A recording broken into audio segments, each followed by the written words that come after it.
பண்ணலாம். அதாவது இந்த சென்ஸ் சைபர் செக்யூரிட்டிக்கு என்னென்ன தேவை, measures that can be taken அப்படிங்கிறத பார்க்கலாம். ஓகே, ஸோ ஃபர்ஸ்ட் என்ன தேவை பேசிக்கா எந்த ஒரு இதுக்கும்? நேற்று கூட பேசிட்டு இருந்தோம் இங்க 3F இல்ல 3M.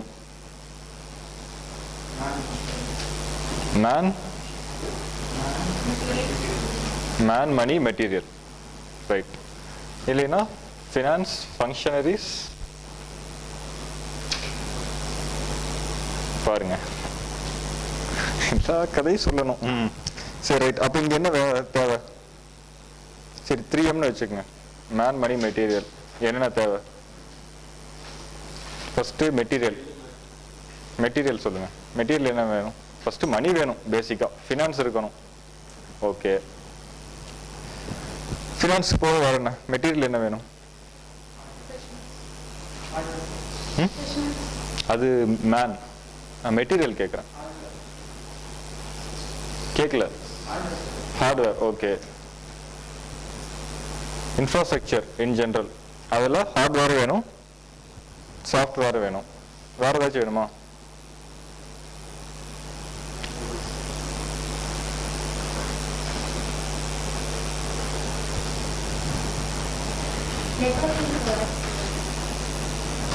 இன் ஜெனரல் ஹார்ட்வேர் சாஃப்ட்வேர்க்குள்ளேயே எல்லாத்தையும் சேர்த்திடலாம் மேக்ஸிமம். ஏன்னா ரெண்டு தானே இருக்கும் பேசிக்கா.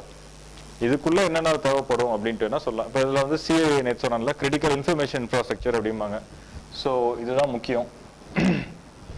இப்போ ஐஆர்சிடிசி இல்லை பேங்கோட நெட்டிங், பேங்கோட இன்டர்நெட், இதெல்லாம் தான் சிஐ. ஏடிசி சொன்னேன், ஏர் டிராஃபிக் கண்ட்ரோல், அவங்களோட நெட்வொர்க், அதில் தான் கிளாஸிஃபை பண்ணுறாங்க. அதை வந்து இன்னும் என்ன பண்ணணும்? செக்யூர்ட் ஆக்கணும். இருக்கிற நெட்வொர்க்ஸை இன்னும் செக்யூர்ட் ஆக்கணும்.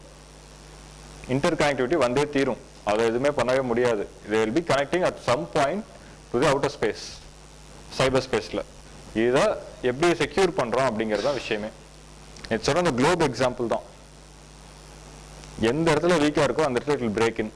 ஸோ வீக் பாயிண்ட்ஸை எப்பயுமே ரெடி பண்ணிகிட்டே வரணும். சரி, வேற மேன் ப்ரொஃபஷனல்ஸ் வேணும், ட்ரெயின்டு ப்ரொஃபஷனல்ஸ். அது மட்டும் போதுமா?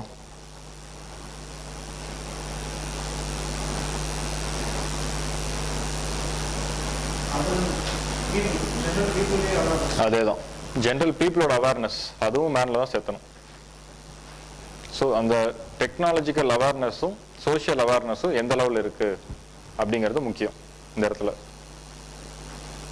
ஓகே, ஸோ இதுக்கு என்ன பண்ணலாம்? இப்போ மேனுக்கு என்ன பண்ணலாம்? ட்ரைனிங் சம்பந்தமா கோர்ஸ். ஓகே, ஒரு சைடு அட்வர்டைஸ்மெண்ட், அதெல்லாம் ஜென்ரல் மக்களுக்காக மீடியா அவேர்னஸ் கொடுக்கலாம். இந்த சைடு ட்ரைனிங் எங்கே ட்ரெயின் பண்ணலாம்? ஸோ இந்த ப்ராப்ளம் எப்படி இருக்கு? அதாவது சைபர் கிரைம்ங்கிறது என்ன பேசிக் நேச்சர்? கேட்கல. ஓகே, இன்னொரு வார்த்தை சொன்னேன், பார்டர்லெஸ் கிரைம். ஸோ கிரைமோட நேச்சர் இன்டர்நேஷனல் லெவலில் இருக்கிறப்போ ட்ரைனிங்கும் அப்படி இருக்கணும். அதனால தான் இங்கே லோக்கல் சொல்லிட்டேன்ல, ஐஆர்எஸ் இந்த எல்லா சர்வீசஸ்லையும் அப்ராட் அனுப்புறது ட்ரைனிங்க்கு. ஸோ ஏன்னா எல்லாமே இந்த சர்வீசஸ் எல்லாமே இட்ஸ் பிரேக்கிங் த பேரியர்ஸ், அதாவது இதில் நடக்கிற பிரச்சனைகள். ஸோ நேச்சுரலாக ஒன்று அங்கே இருக்கிற பெஸ்ட் ப்ராக்டிசஸை இங்கே ரெப்ளிகேட் பண்ணணும், இல்லை இன்ஃபர்மேஷன் வேணும். இது ரெண்டுக்கும் அங்கே போனால் தான் முடியும். இதுதான் பார்டர்ஸ் ஆஃப் பிரேக்கிங் அப்படிங்கிறது, இதுதான் எல்லா விஷயத்துலையும். ஓகே, வேற ப்ரிப்பேர்னஸ் இண்டெக்ஸ்னு ஒன்று இருக்கு, தெரியுமா? கேள்விப்பட்டிருக்கீங்களா? அது வரைக்கும் அப்போ எல்லாம் ஒரே மாதிரி தானே. நேற்றே சொன்னான்ல, இந்த பேப்பர் எல்லாமே கிட்டத்தட்ட ஒரே லிங்க் இருக்குன்னு. சரி, ப்ரிப்பேர்னஸ் இண்டெக்ஸ்னா என்ன?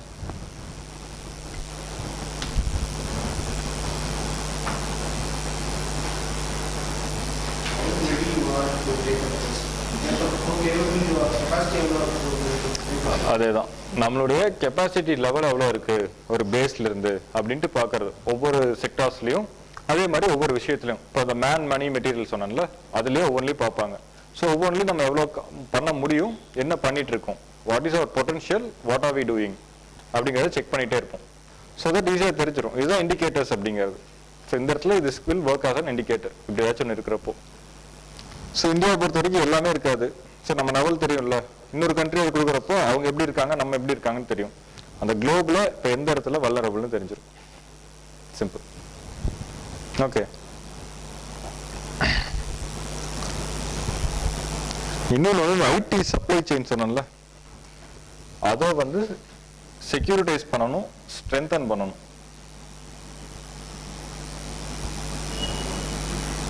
Global IT supply chain. So எல்லா நேஷன்ஸும் சேர்றப்ப தான் அதை பண்ண முடியும். ரைட், அதுக்கு என்ன தேவை?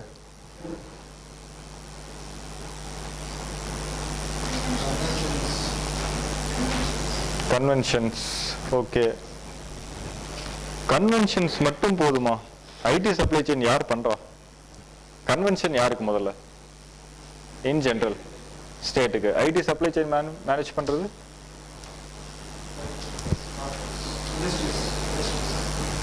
கேட்கல. இண்டஸ்ட்ரீஸ். என்னது? பிரைவேட்.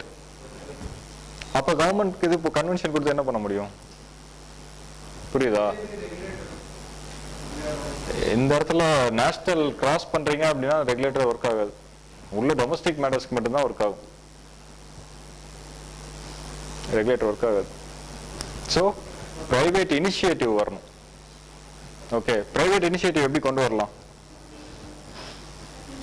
சரி, திருப்பியும் இவ்வளோ விரிவாக எக்ஸ்பிளைன் பண்றதுக்கு காரணம் இதை மற்ற இடத்துல நீங்க யூஸ் பண்ணணும். அதுக்காக தான் எந்த ஒரு ப்ராப்ளமும் இப்படி தான் கவர்மெண்ட் யோசிக்கும். இனிஷியேட்டிவ்ஸ் எப்படி கொண்டு வரலாம் சொல்லுங்க? ஓகே, பிபிபி ஒரு இது, பிபிபி கொண்டு வரலாம். ஃபைன்.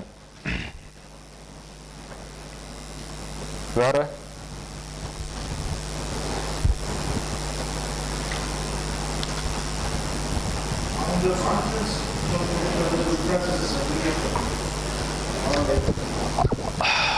பேசிக்கா பிரைவேட் கம்பெனியோட மோட்டிவ் என்னவா இருக்கும்? ப்ராஃபிட். இந்த இடத்துல அவன் என்ன பண்ணணும் இதை பண்றதுன்னா? அதாவது இப்போ ஐடி சப்ளை செயினை செக்யூர் பண்றான் அப்படின்னா அவன் என்ன பண்ணுவான்? What he should do? Money spend பண்ணுவான். அப்போ அவன் ப்ராஃபிட் என்ன ஆகும்? அது அவனுடைய கோலுக்கு ஆப்போசிட்டா இருக்கா? அப்போ அதுக்கு நம்ம என்ன பண்ணணும்? இன்சென்டிவ்ஸ். அதான் இன்சென்டிவைஸ் பண்ணணும். அந்த இடத்துல ரெகுலேட் பண்ணணும் ஒன்று, அதோட முக்கியமாக இன்சென்டிவைஸ் பண்ணணும். That should be made and attractive ப்ரொபோர்ஷனாக அவனுக்கு தெரியணும். இல்லைன்னா கண்டிப்பாக பண்ணவே மாட்டான். புரியுதுங்களா? ஸோ ஒரு ஸ்டேட்டுக்கும் இன்னொரு ஸ்டேட்டுக்குமே இங்கே கோஆர்டினேஷன் கிடையாது. இது வந்து ஒரு இன்டர்நேஷனல் நேச்சர், இந்த கிரைமோட நேச்சர். அப்போ எப்படி இருக்கும்? அப்படி ஒன்று இருக்கு, ஸ்டேட்டு சென்டர் இந்த மாதிரி பார்க்கலாம். இன்னொரு கோஆர்டினேஷன் டிபார்ட்மெண்ட்ஸ்க்கு நடுவில். ஸோ யார் வந்து ரெஸ்பாண்டர்? ஃபர்ஸ்ட் ரெஸ்பாண்டர்னு சொன்னேன்.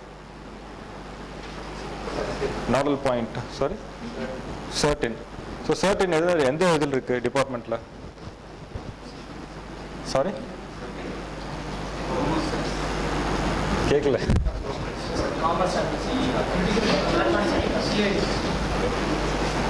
அதான் டெய்டி.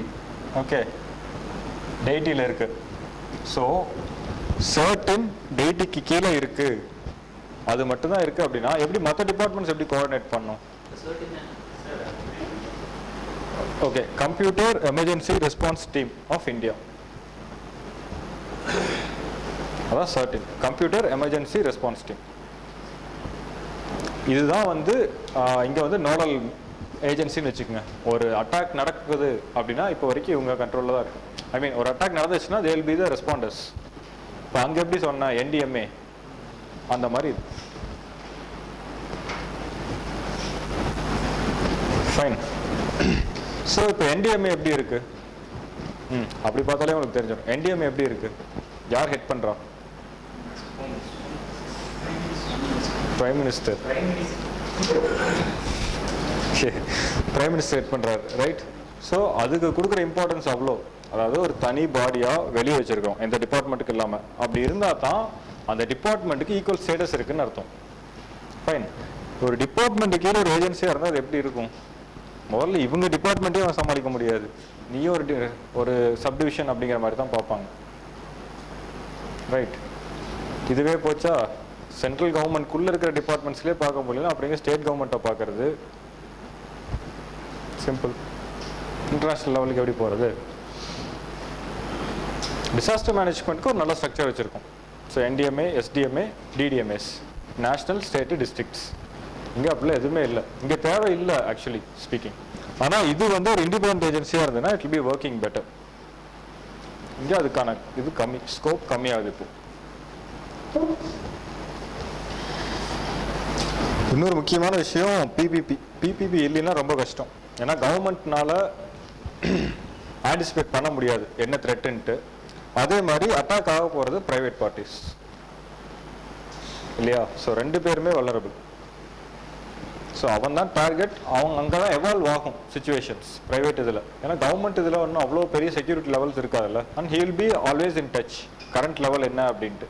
கவர்மெண்ட்னால அவ்வளோ இது பண்ணிட்டு இருக்க முடியாது ரிசோர்ஸஸ். ஸோ ரெண்டும் ஒரு கொலாபரேஷன் இருந்தால் தான் it will work out better. Okay, இது போகத்தான் சைபர் கமாண்ட். ஸோ ஆண்டனி சொல்லியிருக்காரு சீக்கிரமே சைபர் கமாண்ட் வந்துடும் அப்படின்ட்டு. நிறைய பேர் வரல, ஃபைன். யூஎஸில் சைபர் கமாண்ட் இருக்கு மிலிட்ரி கீழே. ஜென்ரலாக அது வந்து டிஃபென்ஸுக்கு கீழே தான் இருப்பாங்க, mostly military, army, I'm sorry.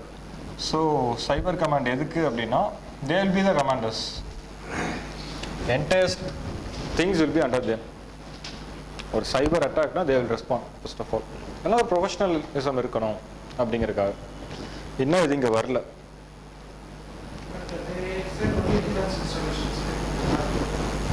Defence தான் இருக்கலே மோஸ்ட் கிரிட்டிக்கல். ஏன்னா டிஃபென்ஸை வந்து சிம்பிளாக யோசிச்சு பாருங்க. ஒரு மிசைலை if you are able to make it strike yourself, எல்லாமே முடிஞ்சது. மற்றதெல்லாம் எக்கானமி தான் ஸ்டாண்ட் ஸ்டில் ஆகும். இது வந்து பேசிக் நேஷனுங்கிறதே அடிச்சு பார்த்துடலாம்.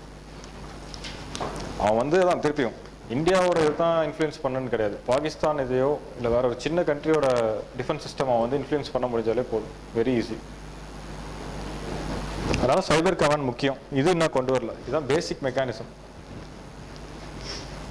ஓகே, இது போகத்தான் இந்த டிப்ளமேட்டிக் மெஷர்ஸ், இன்டர்நேஷ்னல் கோஆர்டினேஷன் வேணும், ரீஜனல் குரூப்பிங்ஸுக்கு போகிறோம், பைலேட்ரல் பேக்ட் சைன் பண்ணுறோம். இந்த 3 இதில் பண்ணிட்டு இருக்கோம். ஓகே, இது போக ஐடி ஆக்ட் அமெண்ட்மெண்ட் ஆக்ட் இருக்கு 2008. ஸோ 2008 என்ன நடந்துச்சு? மும்பை அட்டாக் நடந்து அடுத்த மாதம் இந்த ஆக்ட் போட்டாங்க. ஸோ அதில் ஒரு செட் ஆஃப் இது கொண்டு வந்தாங்க, I mean extra provisions. Okay, so still அதை வந்து எப்படி என்ஃபோர்ஸ் பண்ண போகிறோம் அப்படிங்கிறதான் பிரச்சனை. அந்த லா என்ஃபோர்ஸ்மெண்ட் ஏஜென்சிஸ் இருக்குல்ல, லா வந்து ஸ்ட்ரென்தன் பண்ணியாச்சு, இது எப்படி என்ஃபோர்ஸ் பண்ணுறோம் அப்படிங்கிறதான் அடுத்த விஷயமே. ஃபைன். ஓகே, இந்த ஐடி ஆக்ட் பற்றி பேசிக்ஸ் மட்டும் சொல்லிடுறேன். ஓகே, இந்தியா தான் 12வது நேஷன் வேர்ல்ட்லேயே ஒரு இன்ஃபர்மேஷன் டெக்னாலஜிக்கு ஒரு ஆக்ட் கொண்டு வந்தது. இந்த சென்ஸ் சைபர் செக்யூரிட்டிக்கு ஒரு ஆக்ட் கொண்டு வந்தது அதே தான். இந்தியாவுக்கு வேண்டி 11 கண்ட்ரிஸ் தான் போட்டிருக்கு. நேற்று நீங்கள் கேட்டீங்கல்ல அரவிந்த், அதாவது எல்லா நேஷனும் வந்தால் தான் அப்படின்ட்டு, இதான் ரீசன். அவனுக்கு வந்து அந்த மினிமம் இன்ஃப்ராஸ்ட்ரக்சர் இருக்கிற இடத்துல தான் ஹீ கேன் ஆப்ரேட். அதனால எல்லா நேஷனுக்கும் இது தேவையில்லை. ஆனால் அதே டைம் வந்து அந்த பிளாக் மணி லாண்ட்ரிங் மாதிரியே தான், நேற்று சொன்ன பாயிண்ட்டே தான். இதனால நிற்கும்னு சொல்ல முடியாது, பட் ஒரு இன்சிடென்ட் நடந்துச்சுன்னா அந்த இடத்துல ரெஸ்பாண்ட் பண்ணுறதுக்கு வி நீட் சம்திங். ஓகே, அதே மாதிரி இது அமெண்ட் பண்ணப்போ ஐபிசி எவிடன்ஸ் ஆக்ட் ரெண்டுமே அமெண்ட் பண்ணாங்க. ஸோ எவிடன்ஸ் ஆக்டில் வந்து எலக்ட்ரானிக் எவிடன்ஸ் வந்து ஒரு அட்மிசிபிள் எவிடன்ஸ் அப்படின்னு அப்போ தான் மாற்றணும். அதுக்கு முன்னாடி அது கொராபரேட்டிங் எவிடன்ஸ் அப்படின்ட்டு இருந்தது. ஐ மீன் ஒரு கிரைமுக்கு இதை கொராபரேட் பண்ணலாம் அப்படின்ட்டு. இப்போ இதுவே டைரக்ட் எவிடன்ஸாக சில கேஸில் ஒத்துக்க ஆரம்பிச்சிட்டாங்க. ஓகே,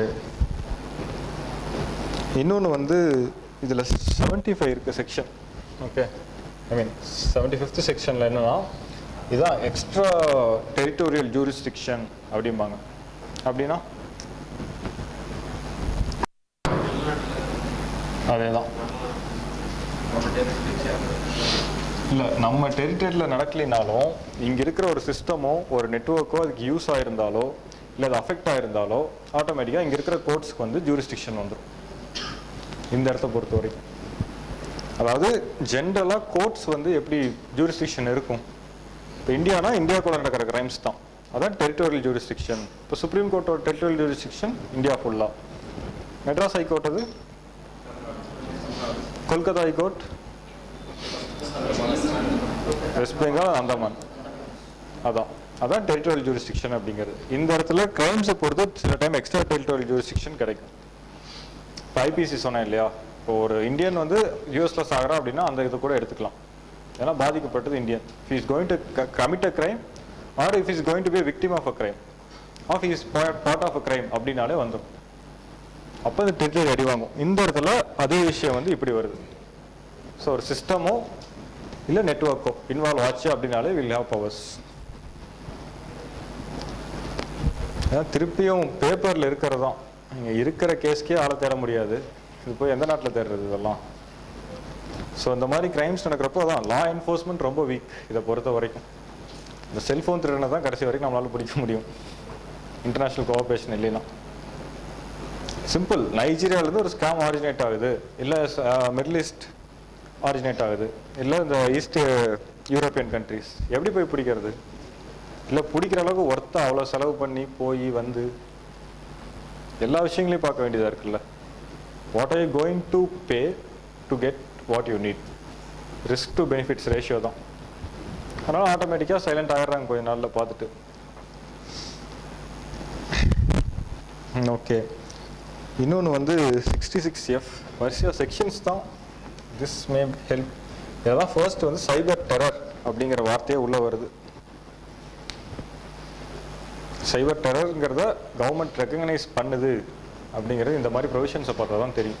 ஸோ சைபர் டெரரில் யாராச்சும் இன்டெலிஜ் ஆனால் லைஃப் கொடுக்கலாம். இது கொஞ்சம் ட்ரக்கோனியன் ஆக்ட் தான். ஐஎஸ்பிஸ் ஏதாச்சும் பண்ணால் 1 கோடி ரூபா வரைக்கும் ஃபைன் போடலாம்.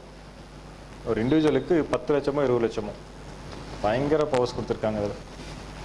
ஏன்னா வேறு வழி இல்லை, இந்த இடத்துல கண்ட்ரோல் பண்ணுறதுக்கு மெக்கானிசமே இல்லை, டிட்டரன்ஸ் வந்தே ஆகணும் அப்படிங்கிறக்காக இப்படி வச்சாலும்.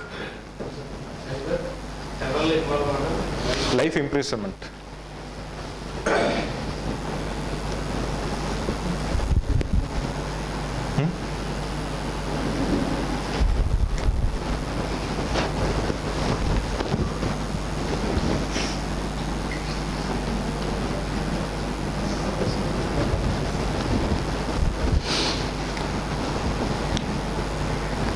ஸோ இந்த 69, 9A, 9B இதெல்லாம் வந்து கவர்மெண்ட்க்கு பவர்ஸ் கொடுக்குது. எதுக்குன்னா எந்த ஒரு கண்டென்ட்டை வேணாலும் பிளாக் பண்ணலாம், எந்த ஒரு நெட்வொர்க்கை வேணாலும் பிளாக் பண்ணலாம், இல்லை இன்டர்செப்ட் பண்ணலாம் அப்படின்ட்டு. நேஷ்னல் செக்யூரிட்டி ரீசன்ஸ்க்காக என்ன வேணாலும் பண்ணலாம் அப்படின்ட்டு. ஸோ இது கான்ஸ்டியூஷன் எப்படி ரிலேட் ஆகும்?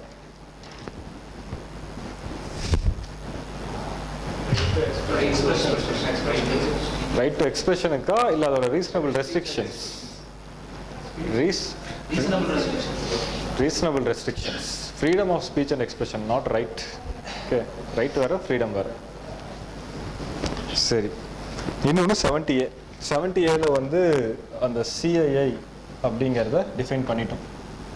உண்மையாலுமே இது எவ்வளவோ பெரிய விஷயம்தான். ஏன்னா நடந்தது ஒரு டெரர் அட்டாக்கு, அப்போ இதெல்லாம் கொண்டு வந்திருக்காங்கன்னா யோசிச்சிருக்காங்க உண்மையாலுமே.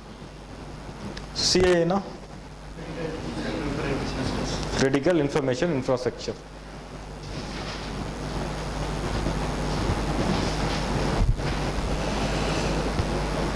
ஸோ எந்த இடத்துல பேசிக்காக எப்படின்னா லா வீக்காக இருக்கோ அந்த இடத்துல தான் அவனை டார்கெட்டாக இருக்கும், அவன் பேஸ் இருக்கும், ஒரு சைபர் ஹேக்கரோட பேஸ். ஏன்னா பிடிச்சாலும் அவனை யாரும் பனிஷ் பண்ணக்கூடாது, ஈஸியாக வெளியே வந்துடணும் அப்படின்னு பார்ப்பான். அதனால தான் ஃபர்ஸ்ட் இதை ஸ்ட்ரென்தன் பண்ணுறது. ஸோ அட்லீஸ்ட் இந்தியாவிலேருந்து ஆரிஜினேட் ஆகாது. இந்தியாவில் பிடிக்க முடியல, அது அடுத்த விஷயம். பட் இந்தியாவிலேருந்து ஆரிஜினேட் ஆகிறத தடுத்துக்கலாம். That's the reason. அதே மாதிரி ப்ரொசீஜர் லாஸும் டைட்டன் பண்ணோம் கொஞ்சம் கொஞ்சம். இன்னும் அவ்வளவு பண்ணல.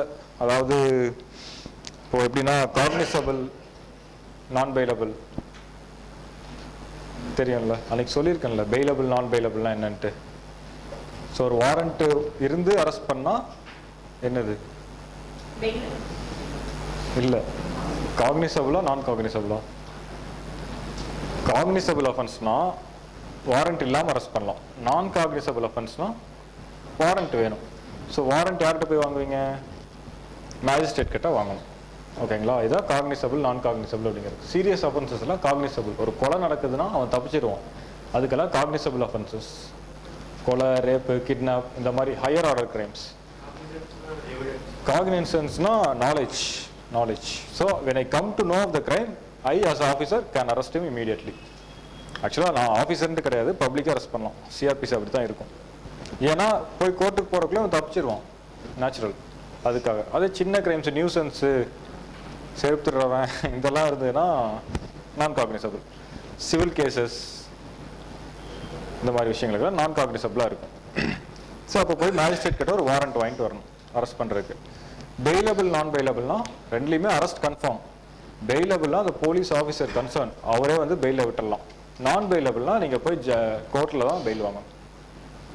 ஸோ இது சீரியஸ் அஃபென்சஸ் அப்படிங்கிறதுனால மேக்ஸிமம் எல்லாத்தையுமே வந்து காக்னிசபிள், நான் பெயிலபிளாக வச்சுருக்கோம்.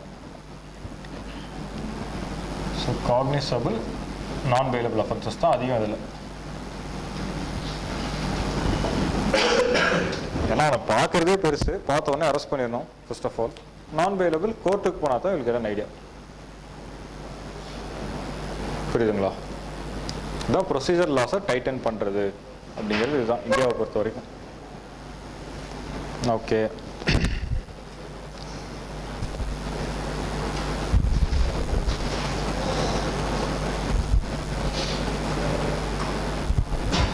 ஃபைன்.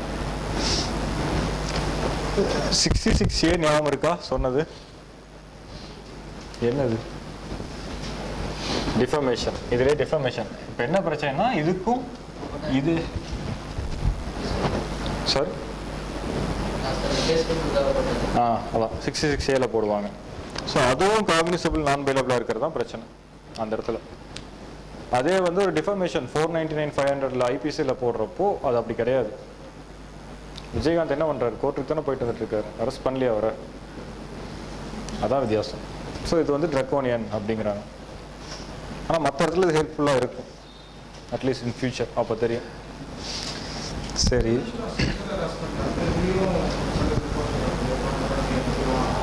கேட்கல.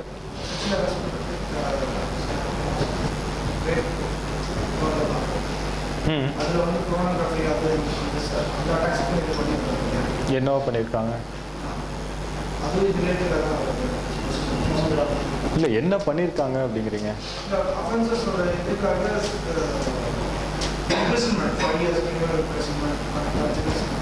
அதான் இப்போ வந்து திருப்பி அதான் மாடர்ன் லாஸ் இப்போ போடுற எல்லாமே இப்படி தான். இம்ப்ரிசன்மெண்ட் டேர்ம் அதிகமாக்கிட்டானுங்க. முதல்ல இப்படி கிடையாது, 6 monthsலேருந்து ஆரம்பிச்சுட்டு இருந்தது. இப்போ ஆரம்பிக்கிறதே 2 years 3 years அப்படி தான் ஆரம்பிக்கிறாங்க. லைஃப்ங்கிறது ரேராக இருக்குது, இப்போ லைஃப் காமன் ஆயிடுச்சு. ஏன்னா க்ரைம் திருப்பியும் கிராவிட்டி ஆஃப் க்ரைம் அதிகமாகுது. அதாவது எவ்வளோ கொடூரமாக ஒரு க்ரைம் நடக்குது அப்படிங்கிற விஷயம். நம்பர் ஆஃப் அட்டம்ஸும் அதிகமாக இருக்குது, ஹேப்பனிங்ஸ். அப்படி இருக்கப்போ வேறு வழியே இல்லை, டிட்டரன்ஸுங்கிறது உள்ளே வரணும். ஏன்னா டிட்டரன்ஸ் இல்லைன்ட்டு தான் க்ரைம் அதிகமாகுது. ரைட், பயம் போயிடுச்சு. இந்த பயத்தை திருப்பி கொண்டு வரணும் ஃபர்ஸ்ட் ஆஃப் ஆல். ஓகே, என்சிடிசின்னு ஒன்று சொன்ன ஞாபகம் இருக்கா?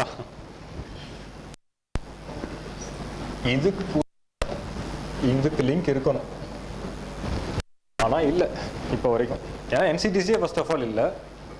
அந்த எம்ஏசி அது வந்து இட்ஸ் நாட் ஆல் அ பாடி, சும்மா ஒரு மீட்டிங் டேபிள் தான் அது.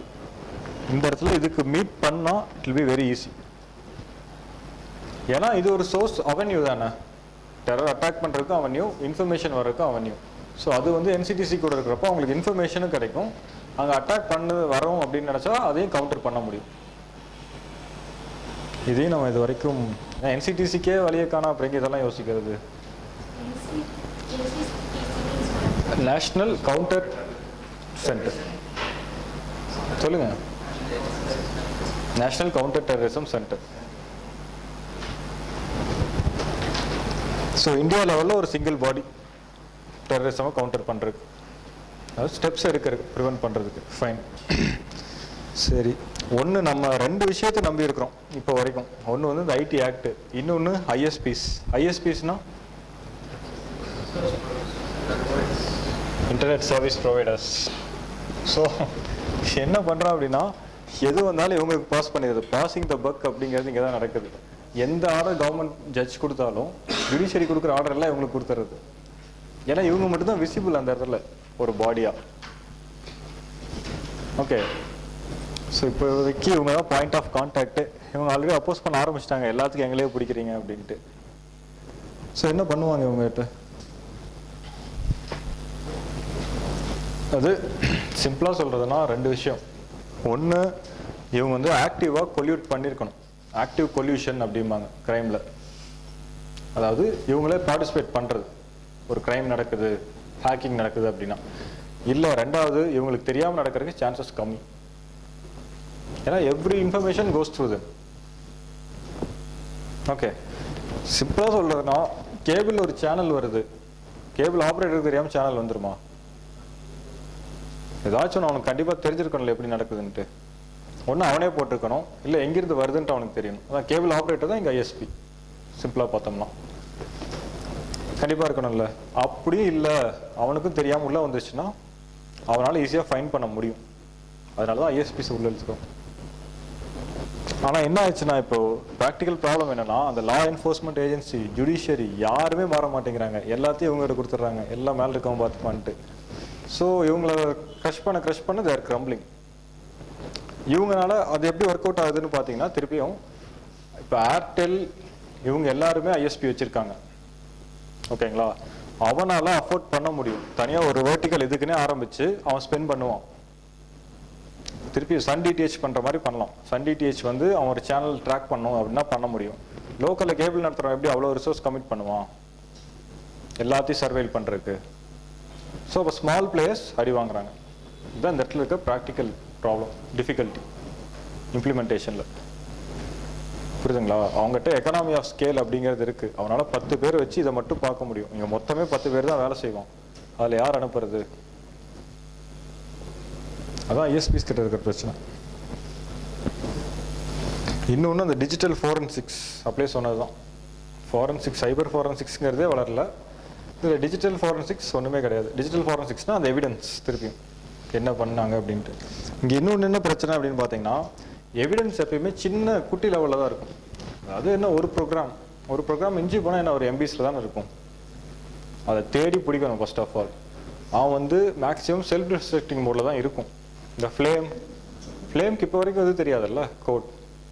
அவனே விட்டான், அவனே எடுத்துக்கிட்டான் திருப்பி, அவ்வளோதான். சுத்தமாக அதான் சொல்கிறது, அந்த ட்ராக்கே இருக்காது. வந்துச்சு போச்சு அப்படின்ட்டு மட்டும் தான் தெரியும்.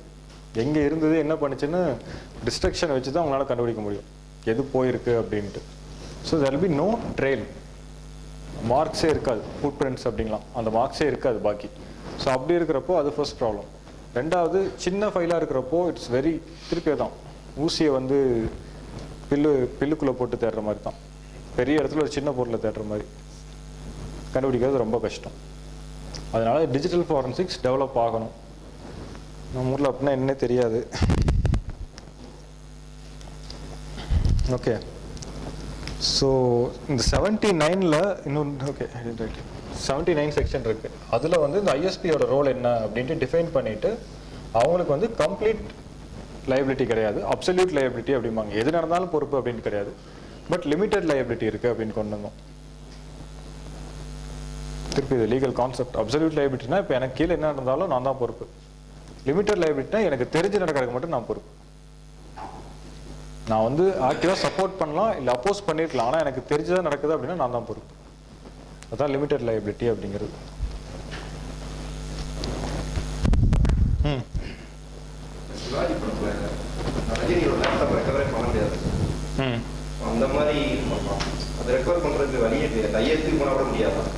இல்லை, ஐஎஸ்பிக்கு அதுக்கு சம்மந்தம் இல்லை. இது வந்து ஹார்ட்வேர் இல்லை. அதாவது அதான் திருப்பி இந்த இடத்துல வந்து எல்லா விஷயம் ஓப்பனாக கிடையாது. ஸோ என்ன சொல்கிறாங்கன்னா, ஒரு மொபைலில் 10 வருஷம் முன்னாடி இன்ஃபர்மேஷன் கூட வெளியே எடுத்துட முடியும். ஓகேவா? ஃபுல்லாக டெலீட் பண்ணி என்ன தான் ஃபார்மேட் பண்ணாலும் it will B hiding somewhere. ஆனால் சிஸ்டமில் அதே மாதிரி இருக்கும், பட் ஓரளவுக்கு மேலே போக முடியாது. ஓகே, சிலது பாசிபிள், சிலது நாட் பாசிபிள். இப்போ நம்ம எப்படி டெலீட் பண்ணுறோம் ப்ரோக்ராமை?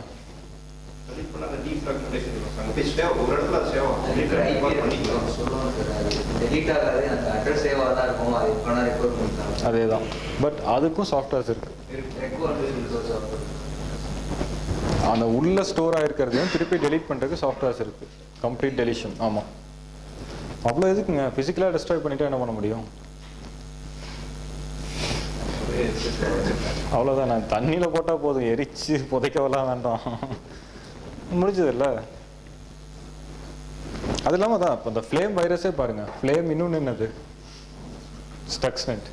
ஸ்டக்ஸ்நெட் எங்கே வந்துச்சு?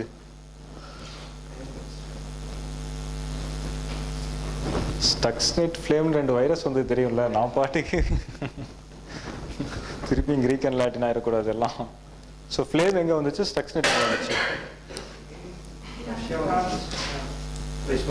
ஸ்டக்ஸ்நெட் தான் ஈரானில் வந்துச்சு. ஈரானோட நியூக்ளியர் ப்ரோக்ராமை அடிக்கிறதுக்காக யூஎஸ் கொண்டு வந்தது அப்படின்ட்டு அவங்க சொன்னது. ஸோ அது என்ன பண்ணாங்க, அவங்களோட அந்த சென்ட்ரிஃபியூஜஸ் இருக்கும்ல மிஷின், சென்ட்ரிஃபியூஜ் எதுக்கு யூஸ் பண்ணுவாங்க? என்ரிச்மெண்ட், யுரேனியம் என்ரிச்மெண்ட்டுக்கு செப்பரேட் பண்ணணும், அதுக்கு யூஸ் பண்ணுறது. யுரேனியம் என்ரிச்மெண்ட் பிளான்ட் அப்படிங்கிறது அந்த சென்ட்ரிஃபியூஜஸ் சுற்றும். ஸோ அதில் வந்து இட் வாட்டர் அவுட் தனியாக வந்துடும். ஓகேங்களா? அந்த இடத்துல இதை வந்து இம்ப்ளான்ட் பண்ணாங்க ஸ்டக்ஸ்நெட்டை, ஃபுல்லாக சீமென்ஸோட மிஷின். ஸோ அங்கே வந்து இவங்க பண்ணாங்க அப்படிங்கிறது அலிகேஷன். என்னாச்சுன்னா ஒரு ஸ்பீடை சுற்ற வேண்டியது நிறுத்தவே இல்லை சுற்றுறது. ஸோ அவங்க வந்து ஒரு ப்ரோக்ராம் வச்சிருப்பான்ல, திருப்பி பிளான் தான், இந்த நாளில் இவ்வளோ பண்ணு இவ்வளோ பண்ணு இவ்வளோ பண்ணிட்டு இது ஃபுல்லாக போயிடுச்சு. So whatever he has gained over a period of time has been destroyed. ஹார்ட்வேரும் போச்சு, அந்த யுரேனியமும் போச்சு. Okay fine. ஃப்ளேமு, ஃப்ளேம் யாருன்ட்டுலாம் தெரியல. அந்த அனானிமஸ் ஆக்டிவிட்டி நடந்துட்டு, அனானிமஸ் ஹேக்கர் குரூப் நடந்துட்டு இருந்தப்போ தான் இது வந்துச்சு. எங்கே வந்துச்சுன்னு தெரியாது, யார் பண்ணான்ட்டு தெரியாது. ஆனால் எல்லாத்தையும் தே brought it to a halt. எதை வேணாலும் எங்களால் பண்ண முடியும் அப்படின்ட்டு. ஸோ இவங்க வந்து ஒரு மேக்ஸிமம் செக்யூரிட்டி லெவல் வச்சுருந்ததை விட 600 டைம்ஸ் என்னமோ இட் வாஸ் பவர்ஃபுல். அப்படி ஒரு ப்ரோக்ராம் எழுதுன்ட்டு அப்படின்னு யாருமே நினச்சே பார்க்கல. ஸோ டூ மச் காம்ப்ளிகேட்டட், கீயே கண்டுபிடிக்க முடியல. அப்புறம் அவனே பார்த்துட்டு ஒரு வார்த்தை எடுத்துக்கிட்டான், திஸ் இஸ் அவர் ப்ரவர்ஸ் அப்படின்னு காமிச்சிட்டு. அது பண்ணது என்எஸ்ஏவா ஹேக்கர்ஸா எதுக்குமே யாருமே தெரியாது எங்கேருந்து வந்துச்சு எங்கே போச்சு அப்படின்ட்டு. அப்புறம் அந்த டிஜிட்டல் ட்ரையல் அப்படிங்கிறது இருக்காது சுத்தமாக, அதான் பிரச்சனை. சரி, ஷமூன் ஒன்று வந்தது தெரியுமா? ஷமூன், ஷமூன் வைரஸ்.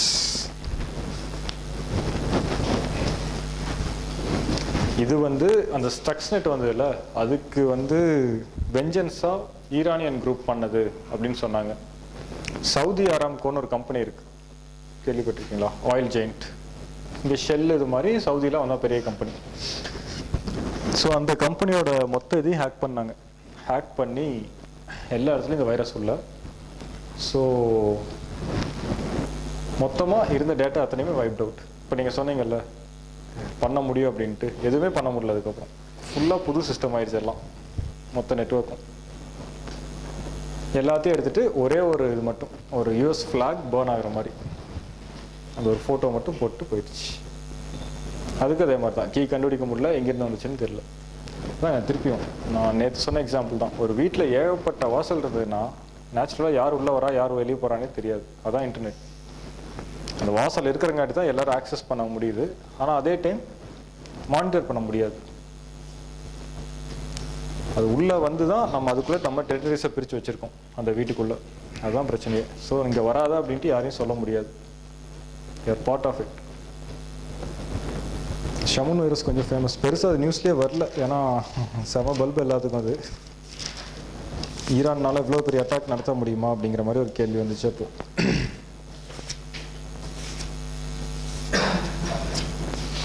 சரி,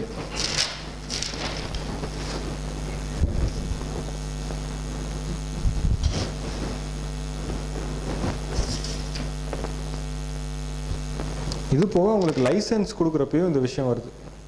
ஐ மீன் ஐஎஸ்பி சொல்லிட்டு இருந்தேன்ல, ஐஎஸ்பிஸ்க்கு வந்து லைசன்ஸ்லேயும் தே ஹாவ் சம் கிளாசஸ். அதாவது எந்த ஒரு பிரச்சனைனாலும் யூ ஆர் லையபிள் அப்படிங்கிற மாதிரி. அதே மாதிரி எமர்ஜென்சி இல்லை ஒரு வார்னாலும் அந்த நெட்வொர்க்ஸை வந்து கவர்மெண்ட் ஓவர்டேக் பண்ணிக்கும் அப்படிங்கிற கண்டிஷனில் தான் கொடுக்குறோம். ஏன்னா சர்வீஸ் ப்ரொவைடர்ஸ் தானே, லிட்டரலாக paying a fee and using some services. அவங்களுடைய இன்ஃப்ராஸ்ட்ரக்சர் காஸ்ட் அப்படிங்கிறது கம்மியாக தான் இருக்கும் கம்பேர்ட் டு அதர்ஸ். அதனால் government can always take over அப்படிங்கிற மாதிரி இருக்குது. சரி சரி, மேல் லெவலில் எங்கே யார்கிட்ட கண்ட்ரோல் இருக்கணும்? இப்போ வந்து டெய்டி கிட்ட இருக்குது. ஆக்சுவலாக யார்கிட்ட இருக்கணும்? ஹோம் மினிஸ்ட்ரி கிட்ட தான் இருக்கணும். ஏன்?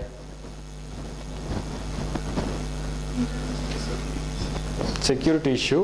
ஸோ டிசாஸ்டர் மேனேஜ்மெண்ட் அவங்ககிட்ட இருக்குது. இந்த எக்ஸ்ட்ரீமிசம் இந்த கான்செப்ட்லாம் அவங்ககிட்ட தான் கண்ட்ரோல் இருக்குது. ஸோ அந்த இப்போ சொன்னேன்ல ஒரே சிங்கிள் கமாண்ட் இருக்கணும் அப்படின்ட்டு, யூனிட்டி ஆஃப் கமாண்ட் அது வேணும்ட்டா ஒரு அட்டாக் நடந்ததுன்னா ரெஸ்பாண்ட் பண்ணுற கெப்பாசிட்டி வந்து ஹோம் அஃபேர்ஸ் மினிஸ்ட்ரி கீழே தான் இருக்கணும். அப்போ தான் அவனால் இது பண்ண முடியும். எக்ஸாம்பிளுக்கு இப்போ வந்து கிரிட் ஃபெயிலியர் ஆகுது, இல்லை வந்து ஒரு மிட் கொலிஷன்ஸ் நடக்குது, 2 ஃப்ளைட் மோதிக்குது இதாரி அப்படின்னா அந்த இடத்துல டிசாஸ்டர் மேனேஜ்மெண்ட் அத்தாரிட்டிஸும் ஒர்க் பண்ணணும், இவங்களும் ஒர்க் பண்ணணும் இல்லையா? யார் என்ன வேலை செய்யறதுன்ட்டு ஒரு மாஸ்டர் இருந்தால் தான் ஹி கேன் டிவைட் இட். தனித்தனியாக இருந்தால் தனித்தனியாக பேசிகிட்டே இருக்க வேண்டியதான், நத்திங் வில் ஹேப்பன். அதனால் எப்பயுமே சிங்கிள் பாயிண்ட் தான் இருக்கணும் இந்த மாதிரி விஷயங்களுக்கு. அது இப்போ வரைக்கும் இல்லை இங்கே. Home ministry is not at all being taken in for anything India பொறுத்த வரைக்கும் சைபர் டெரரிசமில்.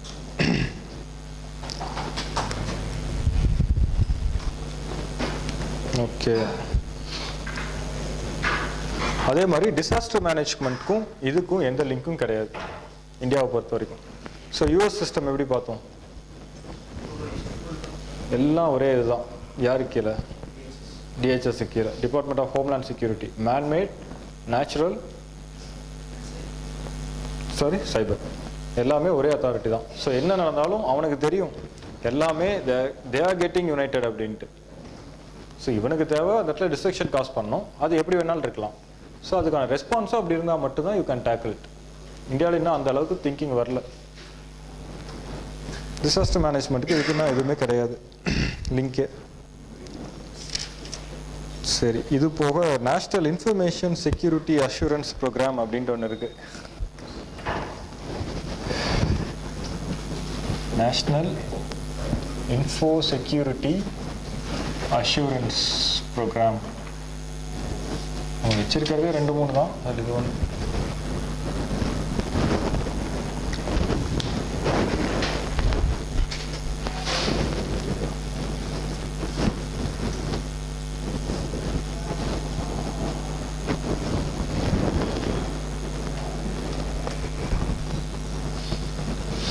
ஸோ இது கீழே வந்து திருப்பி ஒரு செட் ஆஃப் மேண்டேட்ஸ் மாதிரி தான் கொடுக்குறோம். ஒன்று வந்து government as such as a body ஒன்று, இன்னொன்று சிஐஎஸ் தனித்தனியாக. இவங்க 2 பேரும் ஒரு செக்யூரிட்டி பாலிசி வச்சுருக்கணும் ஃபர்ஸ்ட் திங். ஏன்னா ஒரு பாலிசி இருந்தால் தான் என்ன பண்ணுறோன்னு தெரியும், என்ன பண்ணுறோம் என்ன பண்ணணும் அப்படின்ட்டு தெரியும். இன்னொன்று பாயிண்ட் ஆஃப் கான்டாக்ட்ஸ் எஸ்டாப்ளிஷ் பண்ணணும் அப்படிங்கிறாங்க. பாயிண்ட்ஸ் ஆஃப் கான்டாக்ட்னா பாயிண்ட்ஸ் ஆஃப் கான்டாக்ட் அதே தான். அதுக்கப்புறம் தேடிட்டு இருக்கக்கூடாது யார்கிட்ட பேசுகிறேன்ட்டு, இவங்க தான் அத்தாரிட்டி, இவங்க பேசுவாங்க அப்படின்னு வைக்கிறது தான் பாயிண்ட்ஸ் ஆஃப் கான்டாக்ட். ஒரு இஷ்யூ வந்துச்சுன்னா மட்டும் இல்லை, அதுக்கு முன்னாடி பேசுறதுக்கே ஒரு மெக்கானிசம் வேணும்ல. இப்போ வந்து அந்த பார்டர் டாக்ஸில் 2 பேர் பேசுகிறாங்க அப்படின்னா யார் பேசுகிறா அப்படின்னு டிசைட் பண்ணுறல, அதான் பாயிண்ட்ஸ் ஆஃப் கான்டாக்ட். இந்தியன் ஆர்மிக்கு சைனீஸ் ஆர்மிக்கு ஒரு பாயிண்ட்ஸ் ஆஃப் கான்டாக்ட். ஓகே, எல்லா ஆர்கனைசேஷன்ஸும் போத் ப்ரைவேட் அண்ட் பப்ளிக் இவங்க வந்து செக்யூரிட்டி ஸ்ட்ரக்சரை வந்து ஸ்ட்ரென்தன் பண்ணணும்.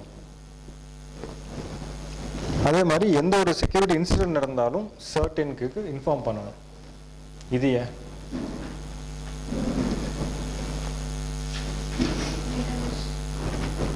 டேட்டா பேஸ் வேணும். அது இல்லாமல் இப்படி ஒரு விஷயம் நடக்குது அப்படின்ட்டு தெரியணும். நேற்று சொன்ன ஞாபகம் இருக்கா?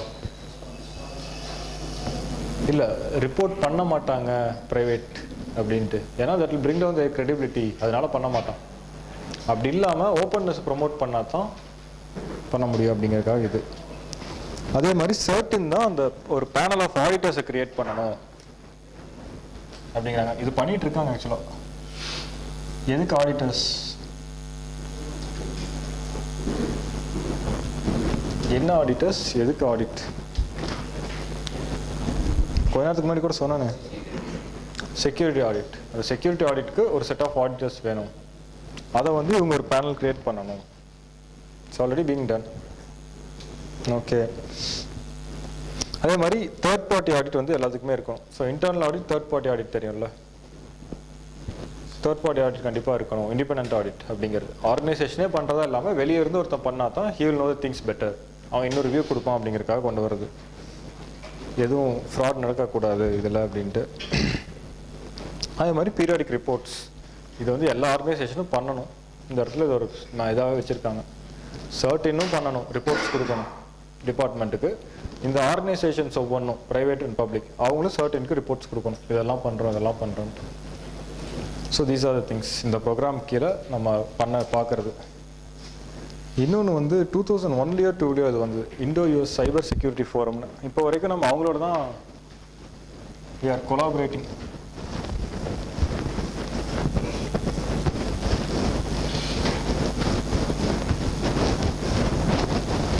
he is the leader first of all. எல்லா விஷயத்தையும் நம்ம யோசிச்சு செஞ்சால் லேட் ஆயிரும். அவங்க ஒரு சிஸ்டம் எவால்வ் பண்ணி வச்சிருக்கான், அவன் அதுலேருந்து பில்ட் பண்ணுறான், நம்ம அதை அப்படியே எடுத்துகிட்டு it will be helpful to us, as simple as that. சரிங்களா? Sorry, okay. So Indo US cyber security forum, IUSCF CSF. So இங்கே என்ன பண்ணுவோம், ஆக்சுவலாக என்ன பண்ணணும்,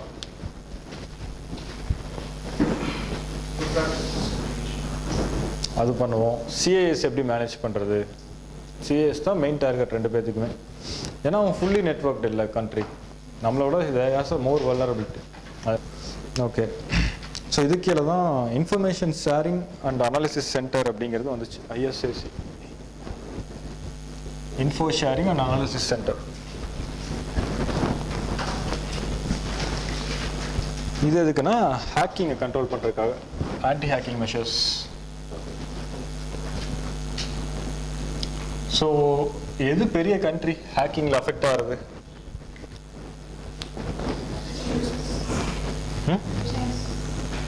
அஃபெக்ட் ஆகிறது ஃபஸ்ட்டு US, ரெண்டாவது இந்தியா. அதே ஹேக்கிங் தான் நடக்குது. நமக்கு அது ஒரு விஷயமாகவே தெரியறதில்ல, அதுங்காட்டி ஆள் சாகிறதே தெரியறதில்ல. அப்படி இதெல்லாம் இருந்தால் என்ன இல்லாட்டி. இன்னொன்று வந்து ஆன்டி பாட் அலையன்ஸ். ஸோ அதான் பாட்நெட்ஸ்க்கு அகெயின்ஸ்டான அலையன்ஸ். ஸோ இது வந்து அந்த சிஏஎஸை கண்ட்ரோல் பண்ணுறதுக்காக, ஐ மீன் சிஏஎஸை ப்ரொடெக்ட் பண்ணுறதுக்காக. ஸோ பாட்நெட்ஸ் தான் சொன்னேன் டிஓஎஸை கொண்டு வரன்ட்டு. டிஓஎஸ் கொண்டு வந்தால் சிஏஎஸ் ஈஸியாக முடிச்சிடலாம். ஸோ டிஓஎஸ்னா denial of services, distributed denial of services. நிறைய பேர் ஒரு ரூம்குள்ள என்ட்ரா பார்க்குறப்போ எல்லாரும் வெளியே நின்றுவோமா, யாருமே உள்ளே போக முடியாது. அதான் டிஓஎஸ். அதை வந்து சிஸ்டமேட்டிக்காக பிளான் பண்ணி இன்டியூஸ் பண்ணுறது. So no one will enter, network ஃபுல்லாக வேஸ்ட் ஆகும். ஓகே. இங்கே இன்னொன்று இருக்குது, நேற்று சொல்லணுச்சு, STQCன்னு ஒன்று இருக்குது, standards on testing and qualification certification qualities. So standards on testing and qualities certification அப்படிங்கிறதுக்கு ஒரு பாடி வச்சுருக்கோம். நேற்று சொன்னல என்னென்ன பாடிஸ் இருக்குது அப்படின்ட்டு, அதில் இதுவும் ஒன்று. ஸோ அங்கே வந்து NISTன்னு ஒன்று இருக்குது, national institute of standards and டெக்னாலஜின்ட்டு. ஸோ இவங்க ரெண்டு பேரும் இன்ஸ்டிடியூஷனல் கோஆர்டினேஷன் இருக்குது இந்த இடத்துல. நேஷ்னல் இன்ஸ்டியூட் ஆஃப் என்ன சொன்னேன், standards and technology. Okay. So இந்த இடத்துல மட்டும்தான் அதான் பைலேட்ரல் பேக்ட் சொன்னான்ல, இதில் மோஸ்ட் ஒர்க்கிங் இதுதான். ஏன்னா நம்மளும் வல்னரபிள், அவங்களும் வல்னரபிள். அவங்ககிட்ட இருக்குது, நம்மகிட்ட இல்லை, அதனால அவங்ககிட்ட இருந்து நம்ம எடுத்துக்கோம். சிம்பிள். மற்றவங்ககிட்ட எல்லாம் வந்து சோர்ஸு ஒரு பிரச்சனையாக சமாளிக்கிறதுக்கு மட்டும் தான் போவோம். இவங்ககிட்ட இருந்து எல்லாத்தையுமே எடுக்க பார்க்குறோம். Because he has a very good system and he knows how to tackle it. Okay. சரி. ஸோ இதெல்லாம் ஜென்ரல் திங்ஸ் இது வரைக்கும் பார்த்தது. இப்போது சைபர் செக்யூரிட்டி பாலிசி. ஸோ எப்போ வந்துச்சு இது?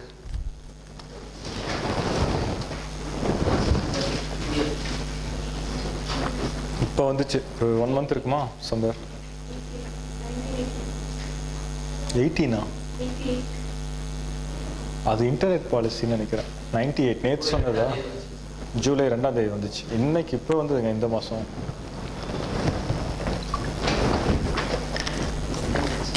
ஸோ 14 அப்ஜெக்டிவ்ஸ் கொடுத்துருந்தாங்க. ஸோ பாலிசியில் என்ன இருக்கும் ஜென்ரலாக? கோல். ஸோ என்னென்ன பண்ணணும், கோல்ஸ் என்ன அப்படிங்கிற தான் பாலிசியில் ஸ்டேட் பண்ணிட்டு இருப்பான். இதை பண்ணணும், இதை பண்ணணும், இதை பண்ணணும். அதுதான் ஒரு policy. What we want to achieve and what we are trying to achieve. இதுதான் பாலிசி. ஸோ ஒரு 14 அப்ஜெக்டிவ்ஸ் கொடுத்துருந்தாங்க. இன் ஜென்ரல் என்னென்னா, ஒரு செக்யூர் சைபர் ஈகோசிஸ்டம் வேணும் அப்படிங்கிறது தான். So cyber ecosystem seeing it as a என்விரான்மெண்ட்டாகவே பார்க்குறோம். ஒரு நெட்வொர்க் அப்படிங்கிறத தாண்டி it's being taken as a place. Okay, so இதுக்கு முக்கியமான இது அங்கே மோட் என்ன வரும் அப்படின்னு பார்த்தா பிபிபி தான். ஸோ பிபிபி மூலமாக தான் கோஆப்ரேஷன் பண்ண முடியும், டெக்னிக்கல் இதுவும் பண்ண முடியும், கோஆர்டினேஷனும் பண்ண முடியும் அப்படிங்கிறோம். ஃபைன். ஸோ பேசிக் திங்ஸ் என்ன அப்படின்னு பார்த்தீங்கன்னா, ஃபர்ஸ்ட் ஆஃப் ஆல் டேட்டாவை ரெண்டாக பிரிக்கணும். Those that can flow freely and those that should be protected. So எதை ப்ரொடெக்ட் பண்ணணும், எது ஃப்ரீயாக ஃப்ளோ ஆகணும்.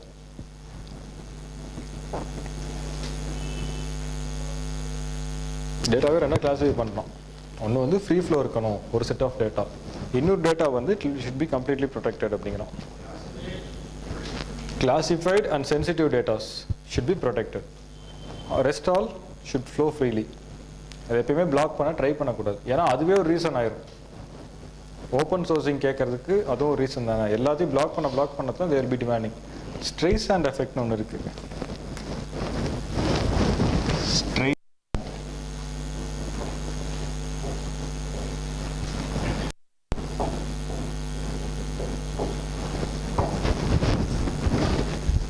Any idea? இப்போ ரீசெண்டாக வந்த விஷயங்கள் சைக்காலஜின்னு சொல்லலாம், சோஷியல் சைக்காலஜின்னு கூட சொல்லலாம்.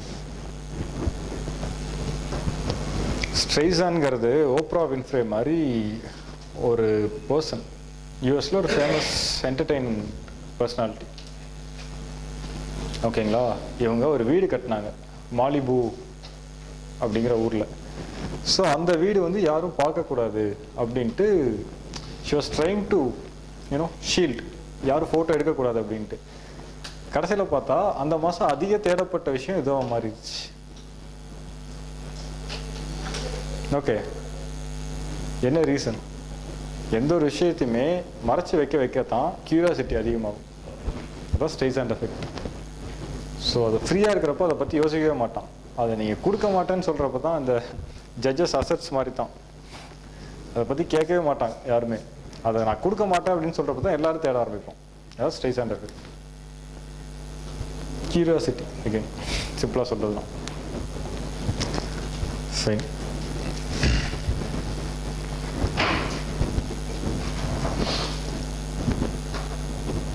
ஸோ ஒரு செக்யூர் கம்ப்யூட்டிங் என்விரான்மெண்ட் வேணும் ஃபர்ஸ்ட் ஆஃப் ஆல்.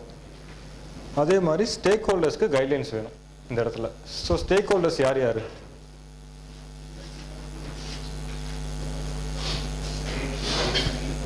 நேற்று சொன்னேன், ஸ்டேட்டு, அப்புறம் ப்ரைவேட் இண்டஸ்ட்ரி, ப்ரைவேட் செக்டார், இன்னொன்று மக்கள், நம்ம யூசர்ஸ். ஸோ இவங்க 3 பேர் தான் மெயின் பிளேயர்ஸே இதுக்குள்ளே. ஸோ இவங்களுக்கு வந்து ஒரு கைட்லைன்ஸ் தேவைப்படுது, அதே டைம் இவங்களுக்குள்ள ஒரு கோஆர்டினேஷன் டெவலப் பண்ணணும். ஃபைன். அது இல்லாமல் இது மூலமாக அடுத்து ஒரு ஃப்ரேம் ஒர்க் கொடுக்கணும் அப்படின்னு சொல்லியிருக்காங்க. ஸோ ஃப்ரேம் ஒர்க்கில் என்ன சொல்லுவாங்க?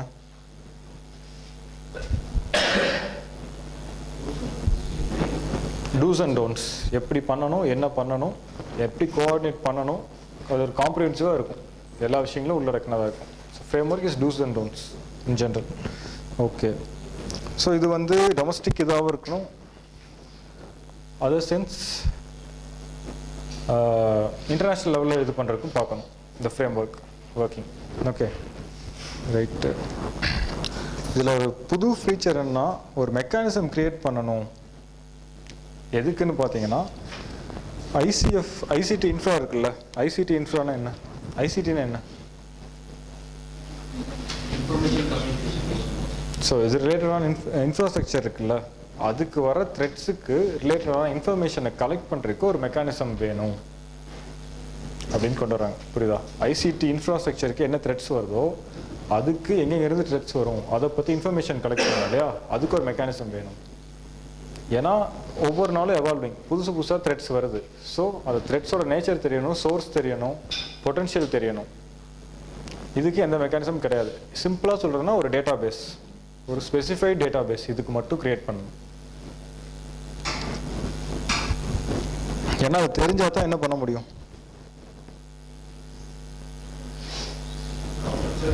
கவுண்டர் பண்ண முடியும், ரெஸ்பாண்ட் பண்ண முடியும்.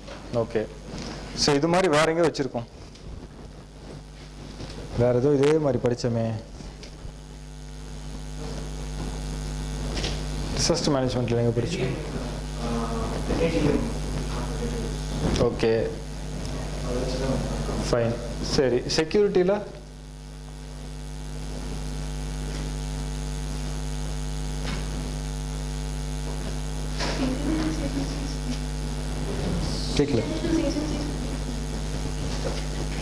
கேட்கல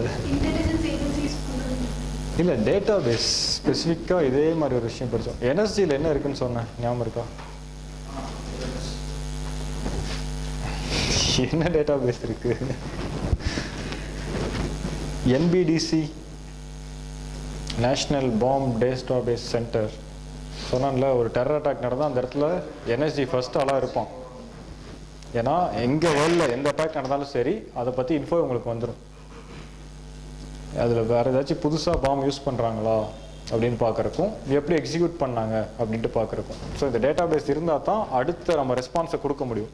அதே தான் இங்கே த்ரெட்ஸ் என்ன அப்படின்னு பார்த்துட்டு அந்த த்ரெட்ஸை வச்சு நம்ம ரெஸ்பான்ஸ் மெக்கானிசம்ஸை க்ரியேட் பண்ணிகிட்டே இருக்கிறது. இன்னவே சொல்கிறதுனா மாடல்ஸ் க்ரியேட் பண்ணுவாங்க. இப்படி வந்தால் என்ன பண்ணலாம், சிச்சுவேஷன்ஸ் அப்படிம்பாங்க. இந்த வார் எக்ஸசைஸ் நடக்குதுல்ல, நேவல் எக்ஸசைஸ், இது எல்லாமே இதை வச்சு தான். இப்படி ஒரு சுச்சுவேஷன் வந்தால் என்ன பண்ணலாம், இப்படி ஒரு சுச்சுவேஷன் வந்தால் என்ன பண்ணலாம், இப்படி தான் அது எல்பி பிளான். அதே இதை எல்லா இடத்துலையும் பண்ணுறதுக்கு தான் இந்த டேட்டா பேஸ். அங்கே வந்து ரியல் லைஃப்பில் பண்ணி காமிக்கிறோம், இங்கே வந்து வேர்ச்சுவலாக இருக்கும், அவ்வளோதான். ஓகே, ஸோ க்ரைசிஸ் மேனேஜ்மெண்ட் பண்ணணும், அதுக்கு அந்த இடத்துல யார் யார் பண்ணணும் அப்படின்ட்டு இது பண்ணுறதுக்கு அதுவும் இந்த பாலிசியில் கவர் ஆகுது. ஓகே, ஸோ இன் ஜென்ரல் இதுதான் ஒரு காம்ப்ரிஹென்சிவ் பாலிசியை தான் கொடுத்துருக்கான், பட் எதுவும் ஸ்பெசிஃபைடாக பண்ணல. ஸோ 2011 13,000 அட்டாக்ஸ் நடந்தான் இந்தியாவில். 13,000 attacks in India in 2011. ஓகேவா, இது கவர்மெண்ட் டேட்டா. ஸோ நார்டன்கிறது என்னது, ஆன்டிவைரஸ். அவனை பொறுத்த வரைக்கும் 2012 42 million victims in India for cyber crime. மொத்தமாக as such 4.25 கோடி பேர் சஃபரஸ். இவன் சொல்கிற கிளாசிஃபிகேஷன் வந்து என்னது, 42 million விக்டிம்ங்கிறது. ஒரு வைரஸ் வந்தால் ஒரு சிஸ்டம் போச்சுன்னா அதுவும் ஒரு அட்டாக் தான் இவனை பொறுத்த வரைக்கும். கவர்மெண்ட் சொல்கிறது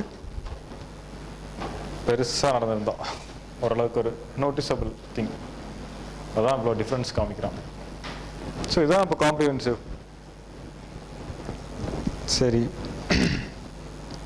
இன்னொன்று வந்து ஒரு நாடல் ஏஜென்சி செட் பண்ணணும், எல்லாத்தையும் கோஆர்டினேட் பண்ணுறதுக்கு. அப்படியே சொன்னான்ல, கோஆர்டினேஷனே கிடையாது அப்படிங்கிறது திருப்பி இது அந்த சைபர் பாலிசியில் ஒன் ஆஃப் த எய்ம்ஸ். சரிங்களா, எப்படின்னா எப்பயுமே வந்து நேச்சர் ஆஃப் த கிரைம் வச்சு தான் கொடுக்கணும். இப்போ சைபர் செக்யூரிட்டி அப்படின்னு பார்க்குறப்போ கிரைம் வந்து என்னது, சைபர் கிரைம். இது ரிலேட்டடாக எங்கே எது நடந்தாலும் இவங்களுக்கு கீழே தான் வரணும். நம்ம அப்படி இருக்கிறது இல்லை சிஸ்டம்ஸ், அதான் பிரச்சனை. பிரித்து போட்டுருவோம் கடைசியில். ஸோ ஒரே இது விஷயத்த 2-3 பேர் பார்த்துட்டு இருப்போம். இதுதான் இந்தியன் செக்யூரிட்டியில் இருக்கிற ஒரு பெரிய டெஃபிஷியன்சி. எப்பயுமே ஒரு சிங்கிள் பாயிண்ட் ரெஸ்பான்ஸ் மெக்கானிசம் அப்படிங்கிறதே இருக்காது இந்தியாவை பொறுத்த வரைக்கும் நிறையா விஷயங்கள்ல. ஏன்னா ஒவ்வொருத்தரும் தனித்தனியாக தான் பண்ணிகிட்டு இருப்போம். ஜூரிஸ்டிக்ஷன் கிளைம் பண்ணிவிட்டு ஒருத்தர் டெரிட்டரியும்பாங்க, இன்னொருத்தர் லெவல்ஸுமாங்க, இன்னொருத்தர் வந்து ஒர்க் நேச்சர் சொல்லுவாங்க, இன்னொருத்தர் வந்து எந்த மோடில் அட்டாக் ஆச்சுமா, இப்படி பிரிச்சுட்டே போவானுங்க. அதான் இந்தியாவோட பிரச்சனையே. அப்படி இருக்கக்கூடாது சைபரில். எல்லாத்துக்கும் சேர்த்து ஒரு நாடல் ஏஜென்சி கிரியேட் பண்ணுங்கிறது ஒன் ஆஃப் த எய்ம்ஸ். இது இப்போ தான் பாலிசி வந்திருக்கு. ஸோ இன்னும் ஒரு 5-6 மந்த்ஸில் வரிசையாக ஒவ்வொன்றா வர ஆரம்பிக்கும். ஆல்ரெடி ஒன்று வந்துருச்சு, ரைட். ஸோ ரெகுலேட்டரி ஃப்ரேம் ஒர்க்கை ஸ்ட்ரென்தன் பண்ணணும் ஒரு பக்கம், இன்னொரு பக்கம் இன்சென்டிவைஸ் பண்ணணும். அப்ளை சொன்னதான் திருப்பியும் இந்த பாலிசியில் சொல்லியிருக்காரு. ஸோ இன்சென்டிவைஸ் பண்ணுறது யாரை பண்ணணும், ப்ரைவேட்டில் யாரை அதிகமாக பண்ண வேண்டியது?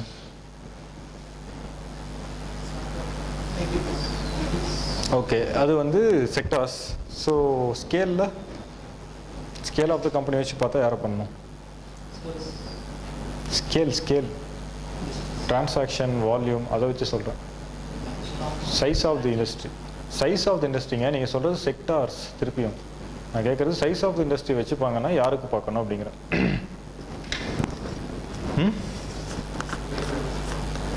கேட்கல. அதான் திருப்பி அது செக்டார் அப்படிங்கிறது. வெர்டிகல்ஸ், டெலிகாம், பேங்கிங், செக்டார்ஸ் இப்படி பிரியுறது. நான் கேட்குறது சைஸ் ஆஃப் இண்டஸ்ட்ரி வச்சு. இண்டஸ்ட்ரி எவ்வளோ பெருசு அதை வச்சு பிரிங்க.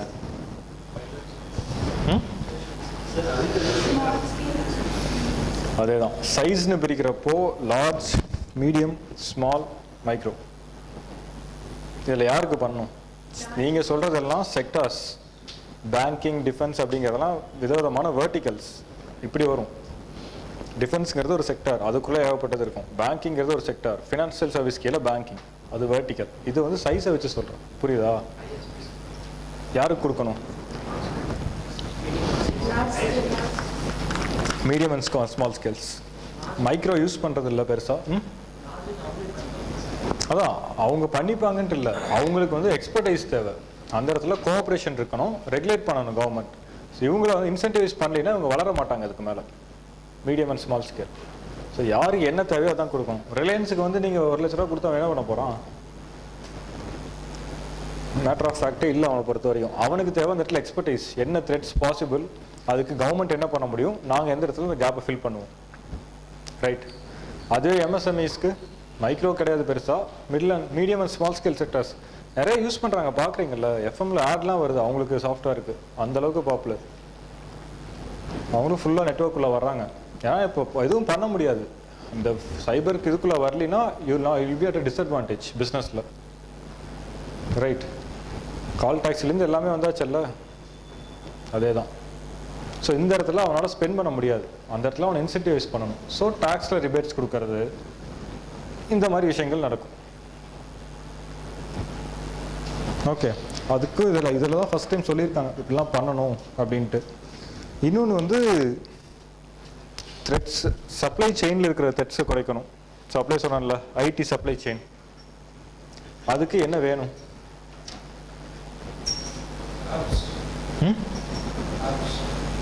கேட்கல. லேப்ஸா? சரி, லேப்ஸில் என்ன பண்ணுவாங்க? Lab physical, in general structure.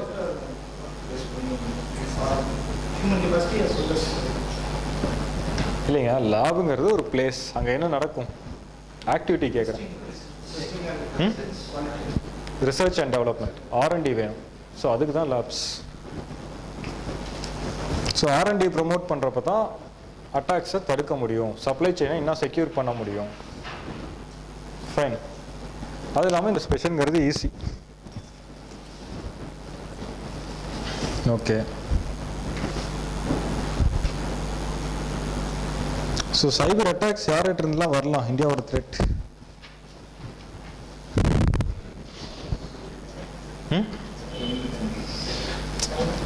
Country பேர்ல ஜென்ரலாக ஸ்டேட்ஸ்.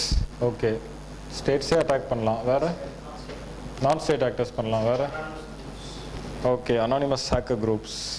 வேறு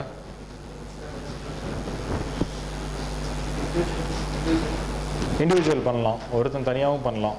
வேறு திருப்பி வேறெண்ட்லாம் இதெல்லாம் இல்லைன்னு இல்லை, இதுவும் இருக்குது. நீங்கள் சொல்கிறது கரெக்ட் தான். State, NSS, anonymous groups, individual. வேறு யாராச்சும் பண்ண முடியுமா? இல்லை, வேறு யார் பண்ணலாம்?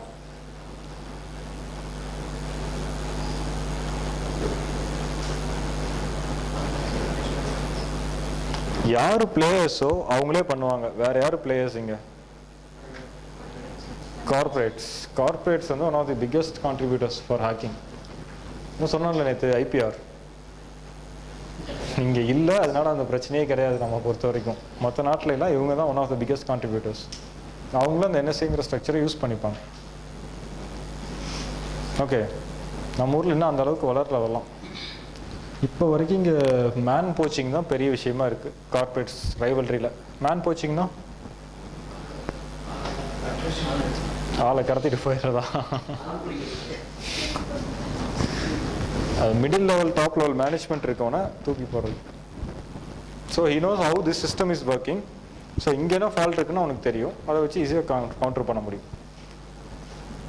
இதுதான் இந்த லெவலில் தான் இருக்கிறோம் நம்ம இன்னும். ஓகே, இன்னொன்று வந்து இங்கே இன்னொரு இதுன்னு பார்த்தா போலீசிங் அப்படிங்கிறது ஒர்க் அவுட்டே ஆகாத இடம் சைபர் செக்யூரிட்டி தான். Cyber space no one will comply, என்ன தான் பண்ணாலும். அதனால தான் இந்த இடத்துல பீனலைசேஷன் அப்படிங்கிறது ஒர்க் அவுட்டே ஆகாது. இதுலனா இன்னொரு நெட்வொர்க்கே கிரியேட் பண்ணிட்டு போயிடுவான் அவன். சிம்பிள். ஓப்பன் ஸ்பேஸ் இல்லை, இந்த தரத்தை இந்த வழியில் நடக்காது அப்படின்னா அந்த பக்கம் தள்ளி நடக்க போகிறான், வேணான்னு சொல்ல முடியாது. அதனால தான் இன்சென்டிவைஸ் பண்ணணும். நீ இதுக்குள்ள வா, அதுக்கு we will help you. Can you get this?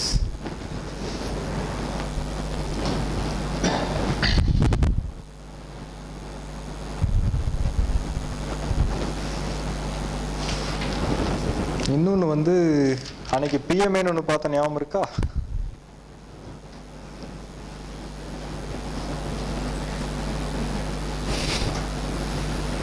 First கொண்டு வந்தாங்க, அப்புறம் வேண்டான்னாங்க, அப்புறம் சுத்தமாக வேண்டான்ட்டாங்க. ஃபஸ்ட்டு ரெடியூஸ் பண்ணாங்க பர்சன்டேஜை. Exactly, preferential market access. இந்த பாலிசினால தான் அது வந்துச்சு. என்ன அது? ஷார்ப்பாக இருக்கணும் எப்பயுமே, டக்கு டக்கு டக்குன்ட்டு. அங்கே போய் யோசிச்சுட்டு இருந்தோம்னா அதான் சொன்னது திருப்பியும் you will lose.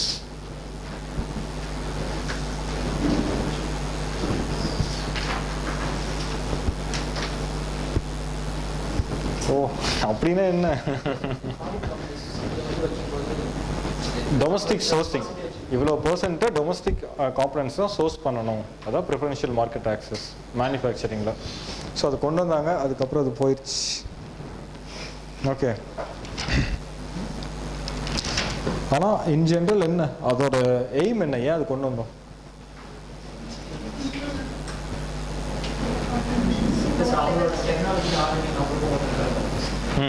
So indigenous industrial development இருக்கும் அப்படிங்கிறது தான். அதான் மெயின் ரீசன். புரியுதுங்களா? இண்டிஜினஸ்னா லோக்கல், டொமஸ்டிக் இண்டஸ்ட்ரி வளரும் அப்படிங்கிறதுக்காக கொண்டு வந்த மெஷர் இது. ஓகே.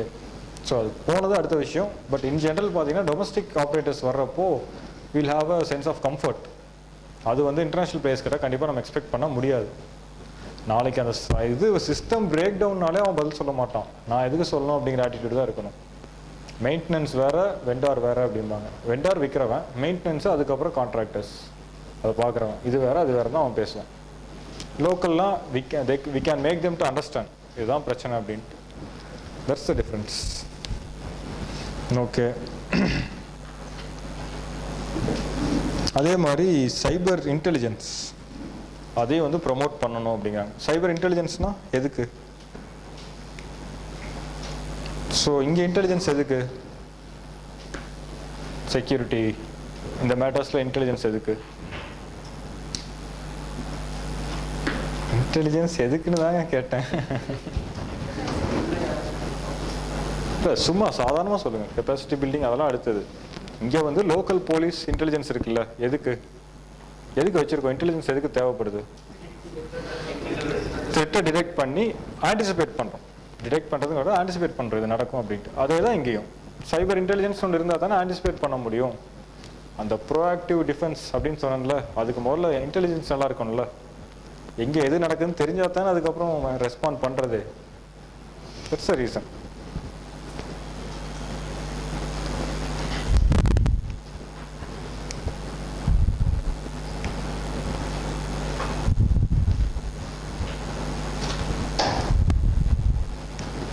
ஸோ இன்னொன்று வந்து இதில் கொடுத்துருக்கிற ப்ரொப்போசல்ஸ் வந்து 5 லட்சம் பேர் வேணும், அதாவது ட்ரெயின்டு பர்சனல் க்ரியேட் பண்ணணும்.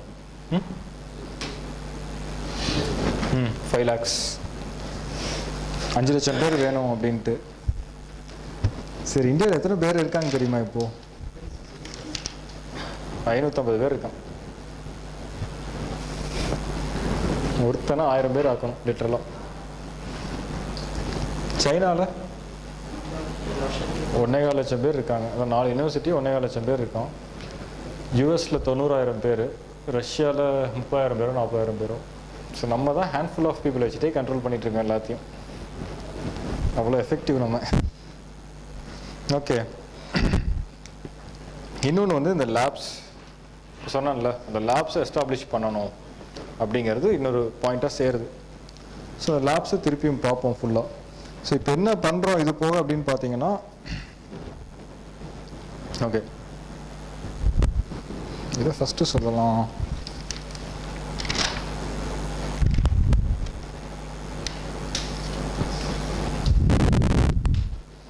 ஓகே, ஸோ இதோட என்ன சொல்கிறது அவுட்கம்ஸ் அப்படின்னு சொல்லலாம். இப்போ சொன்னானே அந்த சைபர் செக்யூரிட்டி ஃப்ரேம் ஒர்க் அப்படிங்கிறது இப்போ சீக்கிரமே வந்துடும் அப்படிங்கிறாங்க இன்னும் கொஞ்சம் நாளில். ஸோ ஃப்ரேம் ஒர்க் வந்தால் தான் இதோட இப்போ நான் சொன்னதெல்லாம் எப்படி இருந்துச்சு, அதாவது நான் சொன்னதெல்லாம் பாலிசி எல்லாம் வேகாக இருந்துச்சா, எந்த ஒரு டார்கெட்ஸும் இல்லை, 2-3 டார்கெட் தான் இருந்தது, 5 லட்சம் பேர் வேணுங்கிற மாதிரி. பட் இதுவே அந்த ஃப்ரேம் ஒர்க் வர்றப்போ it will B a concrete proposal. இதை பண்ணணும் இதை பண்ணணும் இதை பண்ணணும் எல்லாம் டார்கெட்ஸாக இருக்கும். அப்படி வரப்போ அது நெக்ஸ்ட் லெவல் அப்படிங்கிறது. ஸோ இது வந்து ஒரு ஃபீல்டை கிரியேட் பண்ணி கொடுக்குது. அதில் நம்ம அப்ஜெக்டிவ் என்ன அப்படிங்கிறது ஃப்ரேம் ஒர்க் வர்றப்போ தெரியும். ஓகே, ஸோ இது போக நேஷ்னல் சைபர் கோஆர்டினேஷன் சென்டர்னு ஒன்று இது ஃபார்ம் பண்ணியாச்சு, N3C.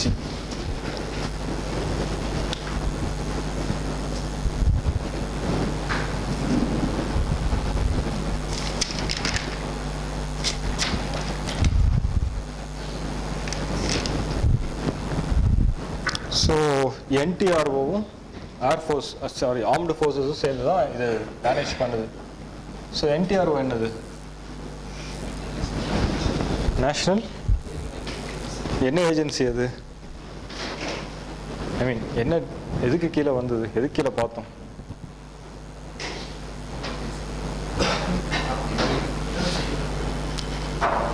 ஓகே இன்டர்னல் செக்யூரிட்டி கீழே பார்த்தோம். இன்டெலிஜென்ஸ் ஏஜென்சி, டெக்இன்ட் இது வந்து ஒரு டெக்னிக்கல் இன்டெலிஜென்ஸ் ஏஜென்சி. ஃபுல்லாக வந்து டெக்னாலஜியை எப்படி இன்டெலிஜென்ஸ் யூஸ் பண்ணலாம் அப்படின்ட்டு யோசிக்கிறது மட்டும் தான் அவங்க வேலை.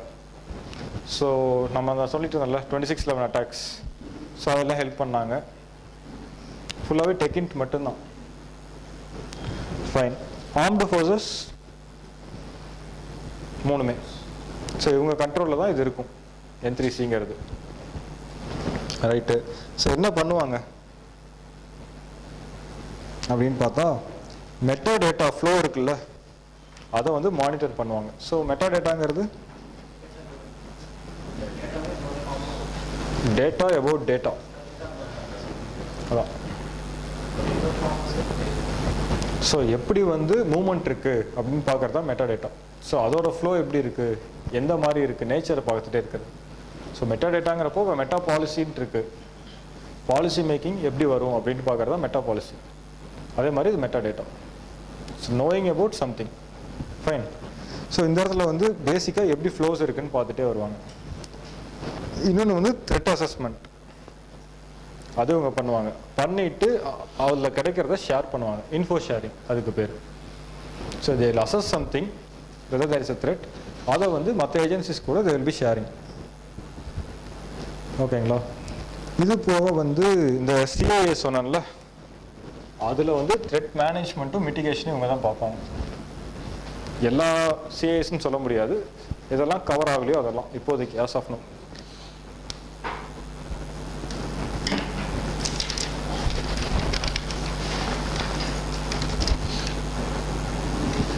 இந்த NCCங்கிறது இட்ஸ் திருப்பி ஒரு ஃபார்முலேஷன் ஸ்டேஜில் ஆல்மோஸ்ட், ஆனால் இன்னும் ஒரு கிளியர் ஐடியா கிடைக்கல. ஓகே, இன்னொன்று வந்து NCIIPC. So NCIIPC, so national critical information infrastructure protection centre, இது வந்துருச்சு.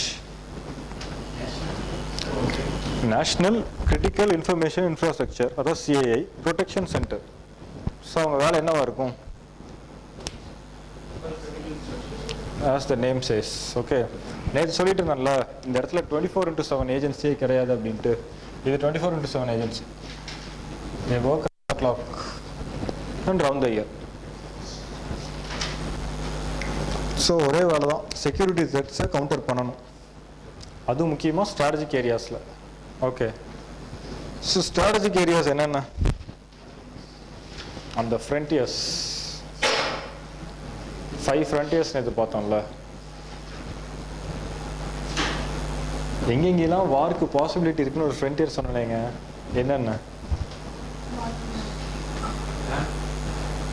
சரி, லேண்ட்,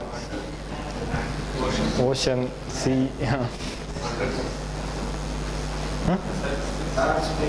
ஏர் ஸ்பேஸ், சைபர் ஸ்பேஸ். இந்த இடத்துல என்ன பிரச்சனைனா, இந்த சைபர் ஸ்பேஸை வச்சு மிச்சம் எல்லா இடத்துலையும் அட்டாக்ஸ் கேரி அவுட் பண்ண முடியும். சொல்றது புரியுதா? இன்டர் கனெக்டிவிட்டி இது ஒரு மீடியம். இந்த மீடியமை யூஸ் பண்ணி எங்கே வேணாலும் பண்ணலாம். ஸோ அந்த ஸ்ட்ராட்டஜிக் செக்டார்ஸ் அதை கண்ட்ரோல் பண்ணுறதுக்கு இவங்க வேணும். அதான் இவங்க முக்கியமான வேலை. ஸோ மெயினாக பார்த்தீங்கன்னா ஏர் கண்ட்ரோல், நியூக்ளியர், ஸ்பேஸ். ஸோ இது மூணையுமே கண்ட்ரோல் பண்ணாலே every thing comes under it இல்லையா? எல்லாமே இவங்க கீழே தான் இருக்கும். ஸோ இது வந்து என்டிஆர்ஓக்கு கீழே இருக்கிற ஒரு பாடி.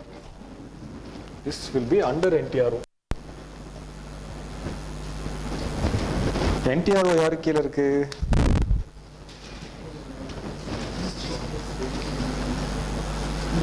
ஹோம் இல்லை, இல்லை டிஃபென்ஸு கீழே எதுவுமே வராது. அதான் சொன்னேன், சிவிலியன் இன்டெலிஜென்ஸ் வேறு, டிஃபென்ஸ் இன்டெலிஜென்ஸ் வேறு. செக்யூரிட்டி அட்வைசர் இன் அ வே. செக்யூரிட்டி அட்வைசர் யாரு கீழே இருப்பாங்க?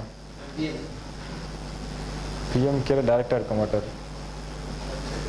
Security council. ஸோ கவுன்சில் எங்கே இருக்கும்? என்ன சொன்னீங்க? Cabinet secretariat. என்டிஆர் வந்து கேபினட் செக்ரட்டரியேட் ரிப்போர்ட் பண்ணும். அவங்களுக்கு கீழே இருக்கிற பாடி. ஓகே. ஸோ ஏன் வந்து 24/7 இருக்கணும்?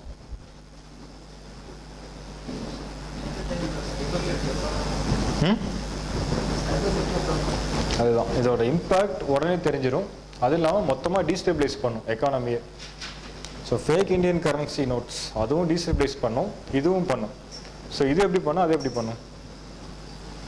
அதாவது நேச்சர் எப்படி இருக்கும்? அதுவும் ஒரு அட்டாக் தான், இன்ஸ்டன்ட் அட்டாக். அது கொஞ்சம் கொஞ்சமாக பண்ணும். அதை கவுண்டர் பண்ணுறதுக்கு 100 வழி இருக்குது. இதுக்கு அதெல்லாம் கிடையாது. அந்த இடத்துல நடந்துச்சுன்னா அவ்வளோதான். ஸோ எந்த டைமில் நடந்தாலும் பிரச்சனை தான். அதனால தான் இப்படி ஒரு ஏஜென்சிக்கு போகிறோம்.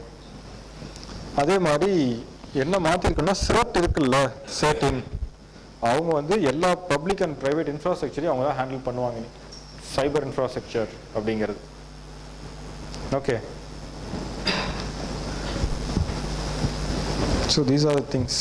அந்த இடத்துல இன்னொரு நியூஸ் வந்தது வந்து டெலிகாம் எக்யூப்மெண்ட்க்கு டெஸ்டிங் நார்ம்ஸ். ஸோ இதை வந்து இன்னும் க்ளோஸ் பண்ணுறோம். ஏன்னா ஃபஸ்ட்டு என்ன பண்ணோன்னா, கொஞ்ச நாளாக நம்மளே சமாளிச்சிடலாம், இங்கே மேனுஃபேக்சர் பண்ணிடலாம் அப்படின்னு பார்த்தோம். அப்புறம் தான் தெரிஞ்சுது அதெல்லாம் ரொம்ப பெரிய விஷயம், நம்மளால முடியாது அப்படின்ட்டு. அதனால ஸ்டாப் பண்ணிட்டோம்.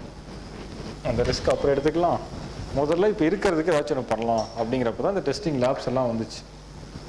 இன்னும் ஒரு மொபைல் ஃபோனே முடியல, இல்லை அவ்வளோ பெரிய இன்ஃப்ராஸ்ட்ரக்சர் சான்ஸே இல்லை இந்தியாவோட மேனுஃபேக்சரிங் கெப்பாசிட்டிக்கு. ஓகே. ஸோ அதில் தான் சிசிஆர்ஏ அப்படின்ட்டு ஒரு கான்செப்ட் இருந்தது. ஓகே. சிசிஆர்ஏ கீழே தான் இந்த டெஸ்டிங் ஸ்டாண்டர்ட்ஸ் வச்சுருந்தாங்க. அதாவது காமன் க்ரைட்டீரியா ரெகக்னிஷன் அரேஞ்ச்மெண்ட். வேகமாக சொல்லிட்டணும். Common criteria recognition arrangement.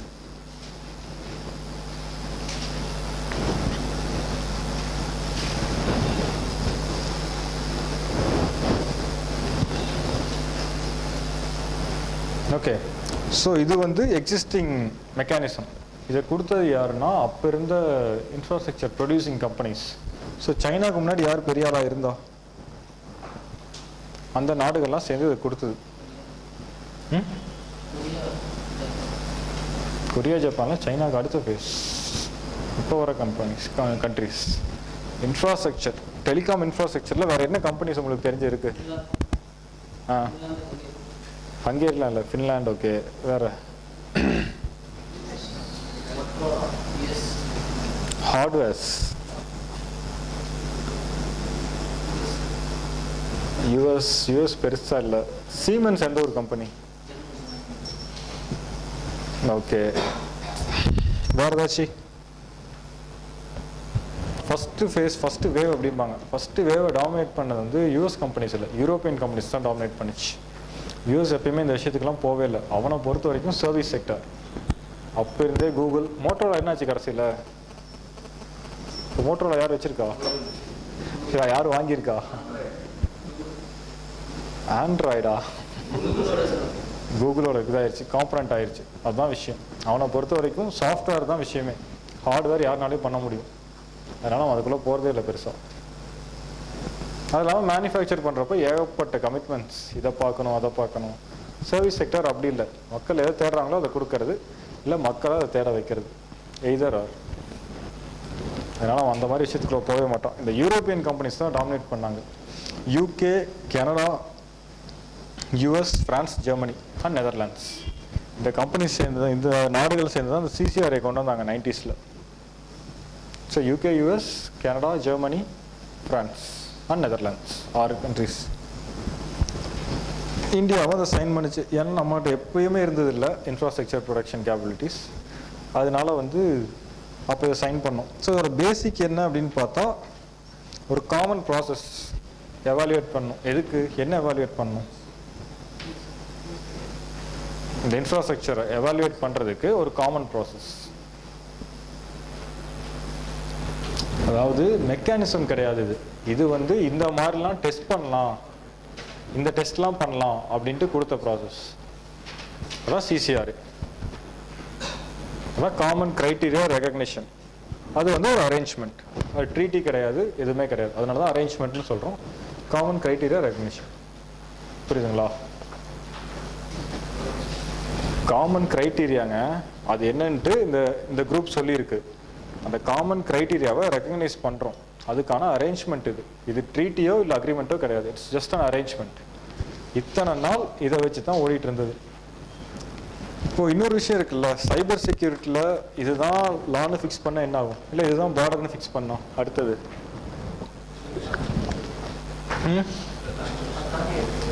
தாண்டுவாங்க, அதே தான் நடக்க ஆரம்பிச்சது. ஸோ இதெல்லாம் தான் டெஸ்ட் பண்ணுவேன், அதை தவிர மற்ற எல்லாம் பண்ணுறோம் அப்படின்னு போயிடுச்சு. அதனால தான் அந்த கண்ட்ரிஸே அதை பெருசாக நம்புறதில்லை. இப்போ இந்தியா சைன் பண்ணலேருந்து இப்போ வரைக்கும் நம்பிட்டு இருந்தோம்.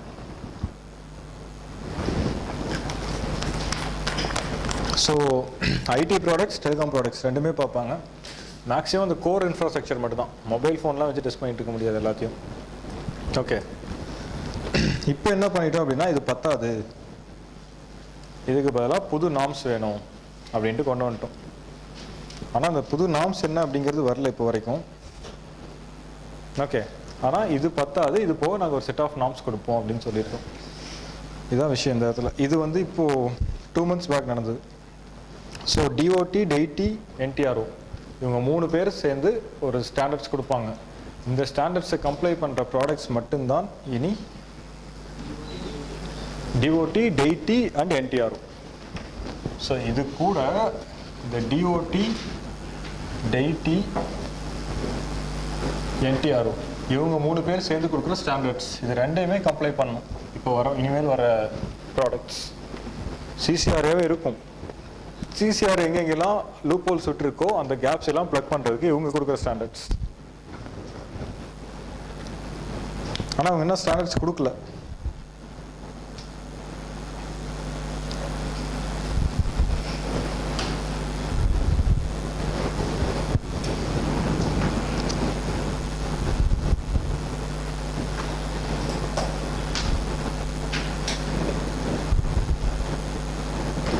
ஓகே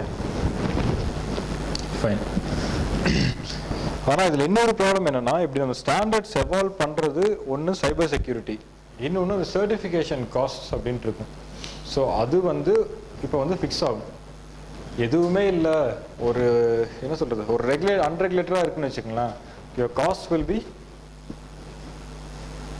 எஸ்கலேட்டிங், கொஞ்சம் கொஞ்சமாக அதிகமாகிடும். ஸோ அதுக்கு தான் இந்த மாதிரி ஒரு ஸ்டாண்டர்ட் ப்ராசஸை டெவலப் பண்ணுறது ஃபர்ஸ்ட் ஆஃப் ஆல். ஸோ இப்போ 2 test you will know it.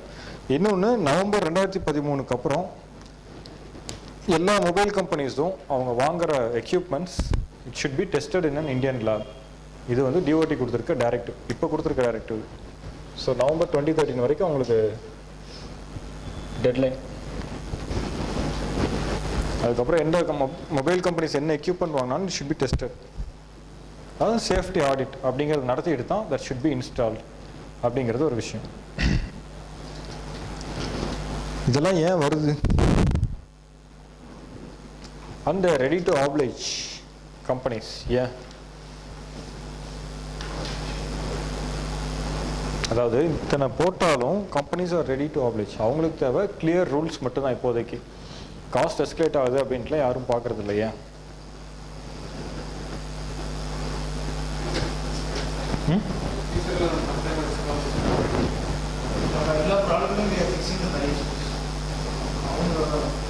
இல்லை, இது மொபைல் தானே, ஐ மீன் டெலிகாம் மொபைல் இது தானே. அது ஓகே, இன்டர்நெட்டுக்கு. இங்கே டெலிகாம், இன்டர்நெட் வேறு, டெலிகாம்ங்கிறது வேறு, ரெண்டுக்குமே இங்கே சொல்கிறோம் இந்த விஷயங்கள்லாம். ஓகேவா? இதில் இவ்வளோ கண்டிஷன்ஸ் போட்டாலும் still companies are ready to take part. Growth இருக்குது அப்படின்னா சரி, ஒரே விஷயம் மார்க்கெட் இருக்கு. ஓகே, இங்கே மார்க்கெட் அவ்வளோ பெருசு. என்ன ரீசன்னு பார்த்தா இந்தியா தான் world's largest market network equipments வாங்குறதுல. ஏன்?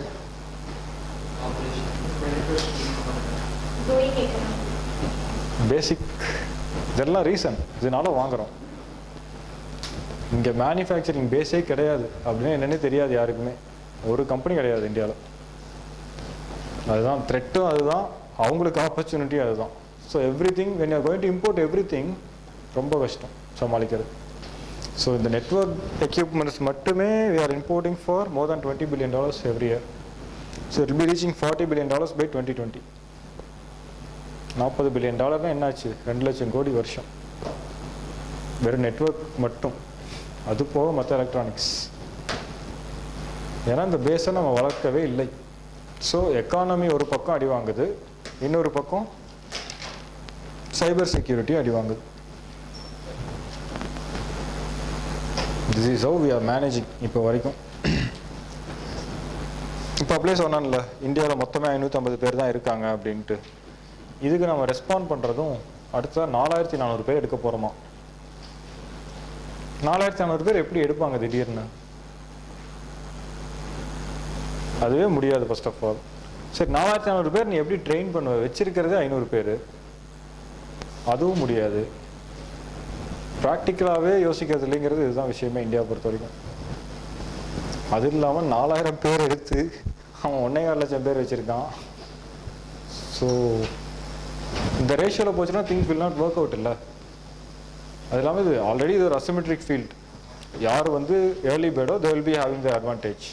இந்த இடத்துல அது இல்லை இந்தியா பொறுத்த வரைக்கும் இப்போதைக்கு. ஸோ அந்த 4400 பேரை வந்து 6 இதில் ஆர்கனைசேஷனில் டிப்ளாய் பண்ணணும். என்னென்னு பார்த்தா DeitY, NTRO, ministry of defence, department of telecom, IB, DRDO. 4400 பேர் இந்த ஐபி ரெக்ரூட்மெண்ட் மாதிரி தான் ஆகப்போகுது கடைசியில். 6000 பேர் எடுத்த மாதிரி. Simple as that. ஸோ எதுக்கு அப்படின்ட்டு பார்த்தீங்கன்னா, திருப்பி சொல்லணுமா எதுக்கு எடுக்கிறாங்கன்னு? Okay, so simple. ஏன் அதை திருப்பி சொல்கிறேன் அப்படின்னா, இதில் இன்னொரு யூஸ் இருக்குது. இதெல்லாம் தான் those agencies which have a say.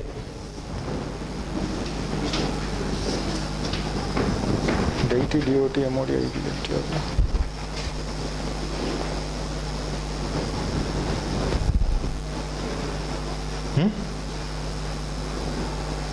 DRDO.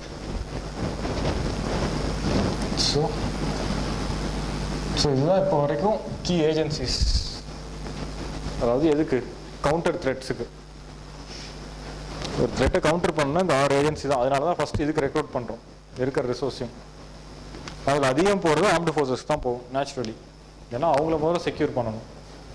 அதெல்லாம் இழப்புகள் அதிகமாக இருக்கும் இந்தியாவுக்கு. அதனால தான் சைபர் கமாண்ட் வேணும் அப்படிங்கிற ஐடியாவுக்கும் போகிறோம்.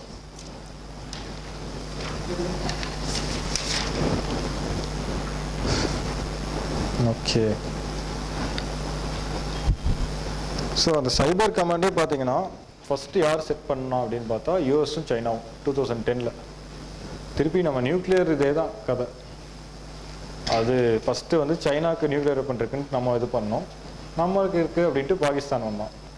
அதே வந்து இங்கே ரிவர்ஸ் நடக்குது. யூஎஸ்க்கு இருக்குன்னு சைனா, சைனாவுக்கு இருக்குன்ட்டு நம்ம. இதுதான் இன்டர்நேஷ்னல் லெவலில் எப்படி ஒர்க் அவுட் ஆகுது எந்த ஒரு விஷயமே அப்படின்னு பார்த்தா இப்படி தான் ஆகும். நம்ம ஒருத்தன் எதிரியாக பார்த்துட்ருப்போம், நம்மளும் ஒருத்தர் எதிரியாக பார்த்துட்ருப்போம். இப்படியே செயின் ஆஃப் லிங்க்ஸ் வந்துடும். ஓகே, அதே மாதிரி அங்கே இது இருக்குது. இந்த 24/7 சொன்னேன்ல, அதுவும் நம்ம யூஎஸ் கிட்ட இருந்தால் எடுத்திருக்கோம். ஸோ NCCIC அவங்க பேர்.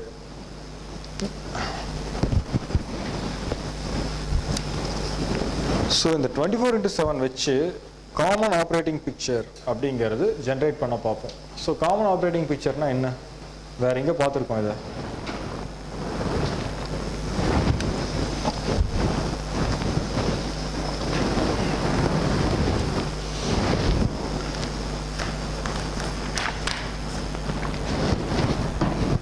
வேற என்ன இந்த மாதிரி சிஸ்டம் பிளான் பண்ணியிருக்கோம் ரியல் த்ரெட்ஸில்? திருப்பி அதான் இந்த வேர்ட்ஸ் இம்பார்ட்டன்ட், எல்லாம் ஸ்லாங் டெக்னிக்கல் வேர்ட்ஸ். ஸோ இது எழுதுகிறப்போ யூல் பி கெட்டிங்க.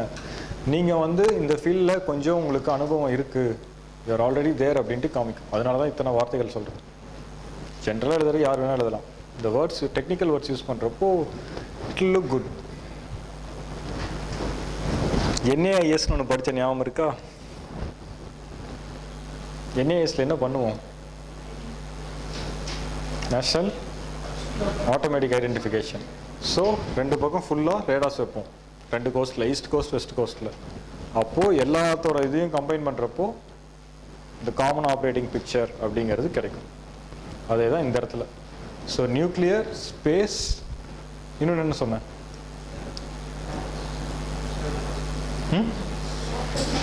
கிரிட்டிக்கல் செக்டார்ஸ் அப்படின்னு இவங்க பார்க்குற கிரிட்டிக்கல் செக்டார்ஸ் என்னென்ன? ஏர் கண்ட்ரோல். ஸோ இந்த 3ஐயுமே கம்பைன் பண்ணுறப்போ everything will be combine, at least those threads ஒரு காமன் பிக்சர் கிடைக்கும். அதான் காமன் ஆப்ரேட்டிங் பிக்சருங்கிறது அதுதான்.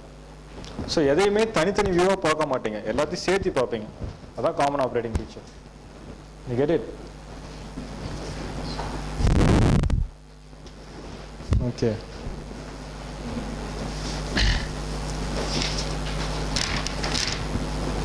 சரி, இது வந்து அதாவது இந்த சைபர் செக்யூரிட்டி பாலிசி வந்து இல்லை, இது வந்து ஒரு 2 நாளில் அடுத்து ஒன்று கொடுத்தாங்க பார்த்தீங்களா?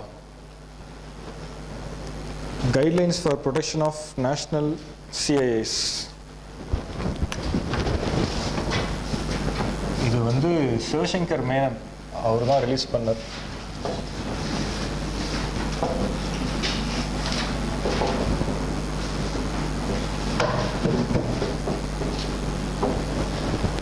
ஸோ சிஐஏனா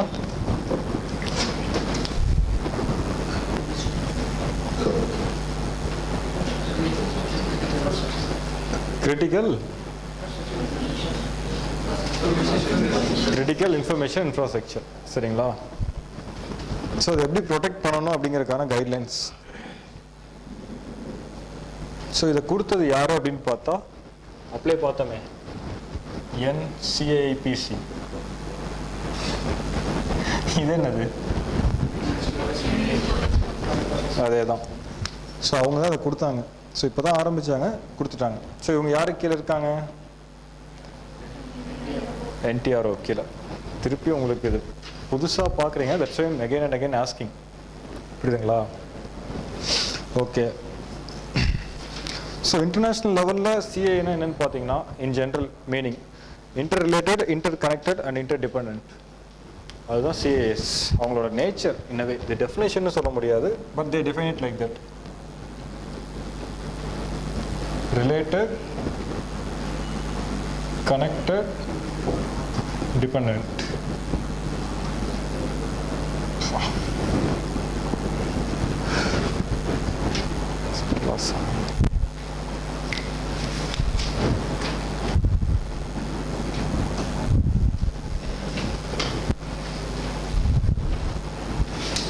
ஸோ இங்கே நம்ம ஐடி ஆக்டில் எப்படி டிசைன் பண்ணியிருக்கோம் அப்படின்னு பார்த்தீங்கன்னா, தோஸ் கம்ப்யூட்டர் ரிசோர்ஸஸ், இங்கே ஜென்ரலாக இன்ஃப்ராஸ்ட்ரக்சர்னு சொல்ல மாட்டாங்க, வார்த்தை கம்ப்யூட்டர் ரிசோர்ஸ்ன்னு தான் சொல்லுவோம் ஐடி ஆக்டில் எல்லாமே. which shall have a debilitating impact on national security, economy, public health or safety. அவ்வளோதான். ஸோ இந்த 4 செக்டர்ஸ் அஃபெக்ட் பண்ணுற ஒரு கம்ப்யூட்டர் ரிசோர்ஸ் இருந்ததுன்னா அதுதான் சிஏ.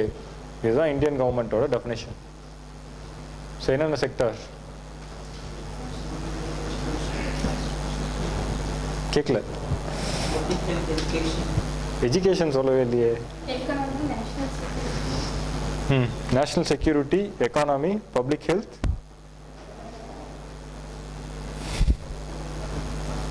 என்ன சொன்னேன்?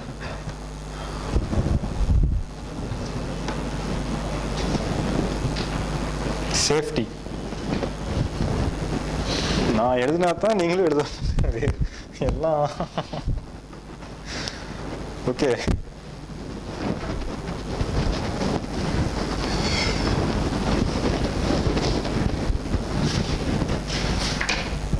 ஸோ நேஷ்னல் செக்யூரிட்டி அப்படிங்கிறதே ஒரு பெரிய இதாயிருமா, எக்கானமின்னு வர்றப்போ மிச்சம் எல்லாம் கவர் ஆயிரும். பப்ளிக் ஹெல்த் ஏன் கொண்டு வரும்?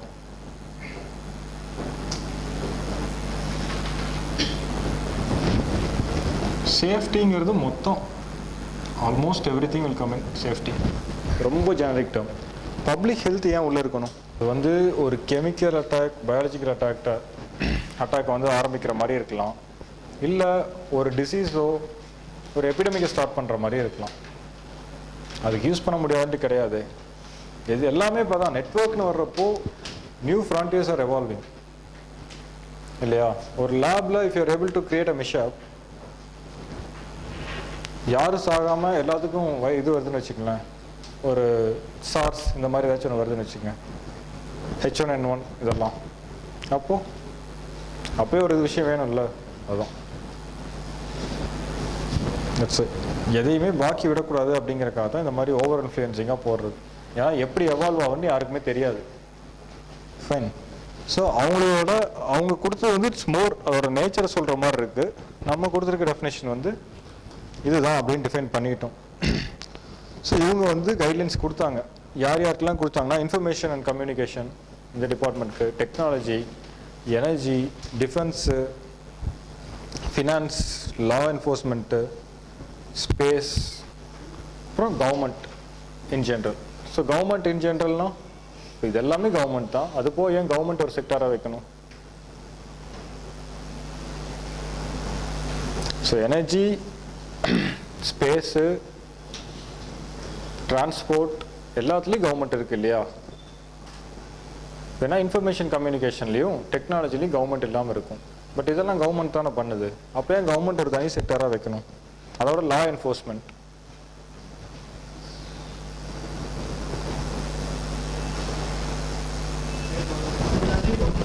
ஸ்டேட் கவர்மெண்ட்டா?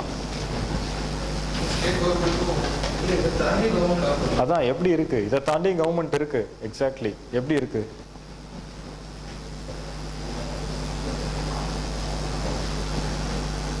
இதெல்லாம் திருப்பியும் சொன்னதுதான். வெர்டிகல்ஸ், யூஐடிக்கு ஒரு கைட்லைன்ஸ் வேணும்ல, அதனால தான் சொல்கிறாங்க அதை ஹேக் பண்ண முடிஞ்சால் எல்லாத்தையும் ஹேக் பண்ணலான்ட்டு. அப்படியே சொன்னதே தான். இது வந்து மல்டிபிள் நெட்வொர்க்ஸ். ஸோ யூஐடியில் ஹேக் பண்ணி உள்ளே போனானாலே எதை வேணாலும் ஹேக் பண்ணலாம். பேங்கிங்குள்ளேயும் போகலாம், எந்த அவனோட சென்சிட்டிவ் இதுக்குள்ளேயும் போகலாம், இன்ஃபர்மேஷன்ஸ்குள்ளே. அதனால தான் சொல்கிறது தனித்தனியாக எந்த இடத்துலையும் லூப் ஹோல்ஸ் வரக்கூடாது தான் இப்படி போடுறது. யூஐடிக்கே அப்படின்னா இந்த ரேஷன் கார்டு, வாக்காளர் அட்டை, எத்தனை விஷயம் இருக்குது. எந்த ஒரு இடத்துல உள்ளே போனாலும் யூ கேன் டேக் இன்ஃபர்மேஷன். 2-3 இடத்துல இன்ஃபர்மேஷன் எடுக்கப்போ இது நேச்சுரல். இன்டெலிஜென்ஸே இப்படி தான் ஒர்க் பண்ணும். 3-4 இடத்துல இன்ஃபர்மேஷன் கலெக்ட் பண்ணுறீங்க அப்படின்னாலே ஒரு காமன் பிக்சர் கிடச்சிரும். இந்த காமன் ஆப்ரேட்டிங் பிக்சருங்கிறது அந்த லெவலில் கிடச்சிரும். ஒவ்வொன்றில் ஒரு விஷயம் தெரிய வருமா? அவ்வளோதான். அதனால தான் கொடுக்குறாங்க. ஸோ இவங்களை பொறுத்த வரைக்கும் இந்த கைட்லைன்ஸ் வந்து என்ன பண்ணும்? கைட்லைன்ஸ் இன் ஜென்ரல் என்ன பண்ணும்?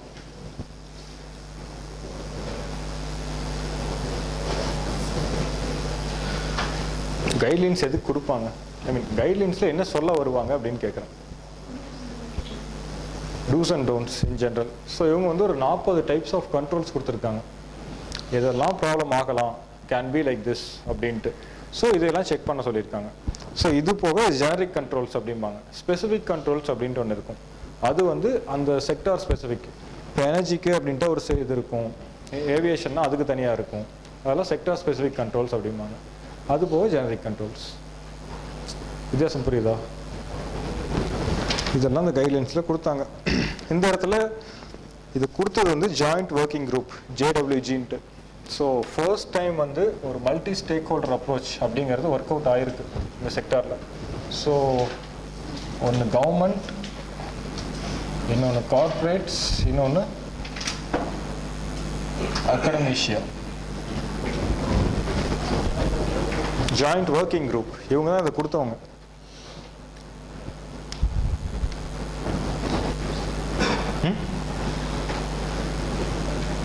ஸோ அகடமிஷியன்ஸுங்கிறது யாரு?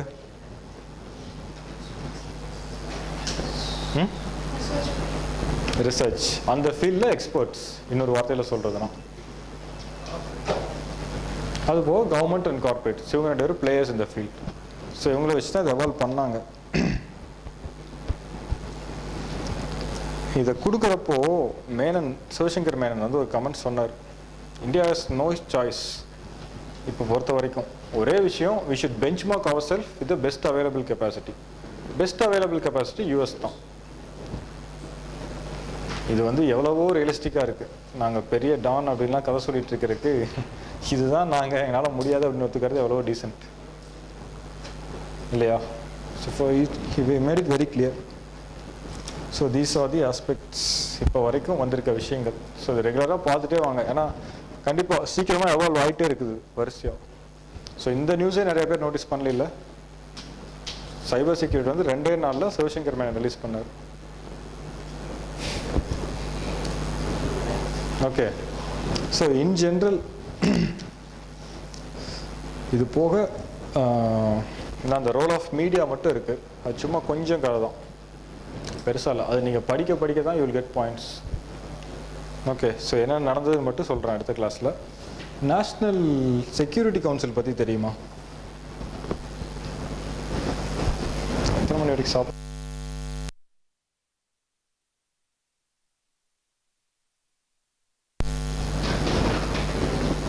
சரி, நேஷ்னல் செக்யூரிட்டி கவுன்சில் பற்றி சொல்லுங்கள், ஏன்னா பேசிக் அது.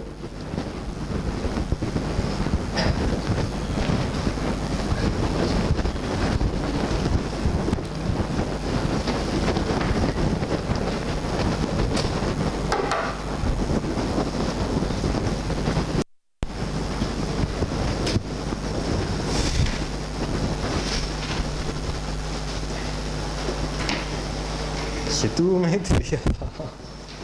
உங்களுக்கு தெரிஞ்சது சொல்லுங்கள், அதுக்கப்புறம் நான் சொல்கிறேன். அதனால தான் பிளானிங் கமிஷன் மாதிரி தான். ஃபஸ்ட்டு உங்களுக்கு தெரிஞ்சது சொல்லுவீங்களா? நேஷ்னல் செக்யூரிட்டி கவுன்சில்னா என்ன?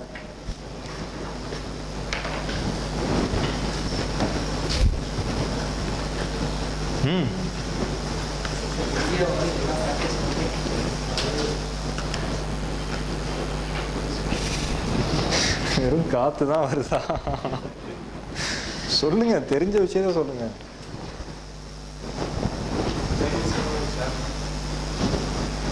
ஓகே, இதுதான் இந்த மாதிரி தெரிஞ்ச விஷயங்கள். இது தெரியாதா உங்களுக்கு? பிரைம் மினிஸ்டர் தான் சேர்மன்.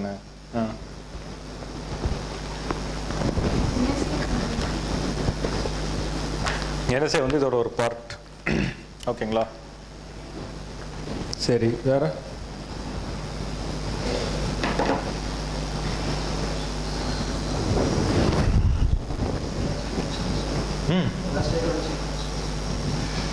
அவங்கெல்லாம் வரமாட்டாங்க. இது ஃபெடரல் பாடி கிடையாது, யூனியன் பாடி.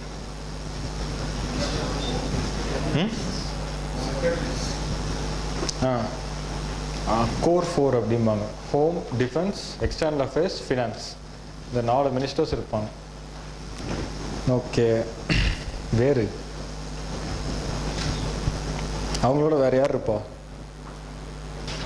ஸோ NSCயோட மெம்பர்ஸ் பார்த்தீங்கன்னா பிரைம் மினிஸ்டர் இருப்பாரா, அதுக்கப்புறம் இந்த கோர் 4 இருக்குமா, வேறு யார் இருப்பா? NSAவும் இருப்பார், அவர் இதில் ஒரு member. NSA as such is a body. வேறு பிளானிங் கமிஷனோட டெப்டி சேர்மன் இருக்கார்ல, அவரு இதில் இருப்பார். அவருக்கு இதுக்கு என்ன சம்மந்தம்னு தெரியல, அவரு இருக்கார். ஸோ NSCயோட வேலை வாட்ஸ் இட் ஒர்க்?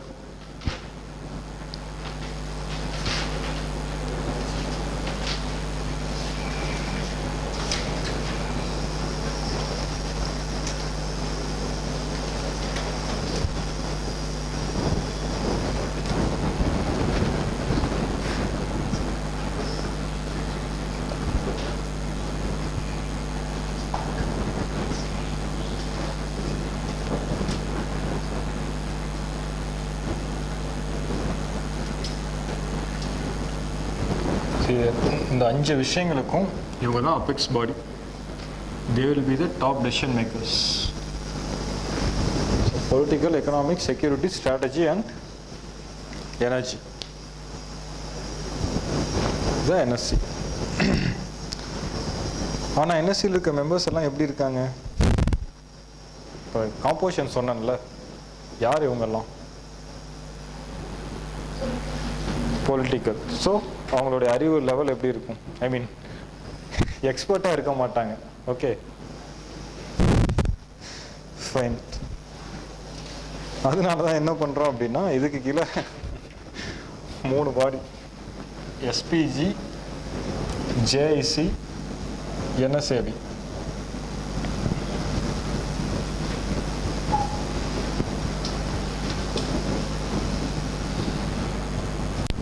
இப்படியே வச்சுக்கலாம். இந்த ஆரோஸ் கரெக்டாக இப்படியே இருக்கும் அப்படின்னு சொல்ல முடியாது, ஃப்ளூயிடிக்காக இருக்கும். டாப் மோஸ்ட், அதுக்கு மேலே எதுவும் கிடையாது. பிளானிங் கமிஷன் தான் பிளானிங்க்கு அபெக்ஸ் பாடி, அதுக்கு மேலே யாரும் கிடையாது இல்லையா? டாப் மோஸ்ட் அதான் அபெக்ஸ். எஸ்பிஜினா ஸ்ட்ராட்டஜிக் பாலிசி குரூப்.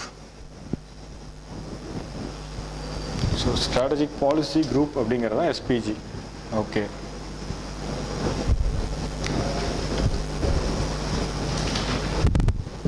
ஸோ இங்கே யார் இருப்பா?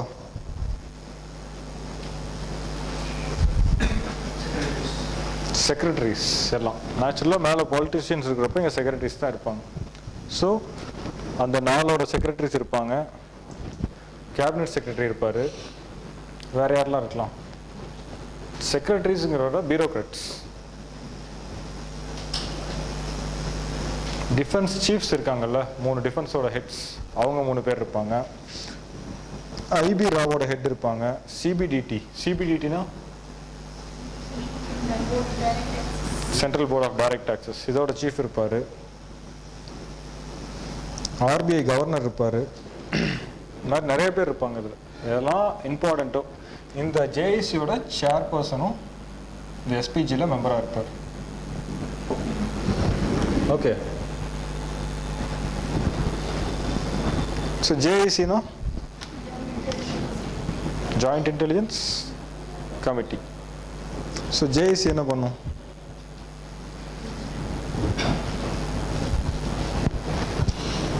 இவங்களுக்கு ஒரு செக்ரட்டரியேட் இருக்கும் தனியாக. ஓகேவா?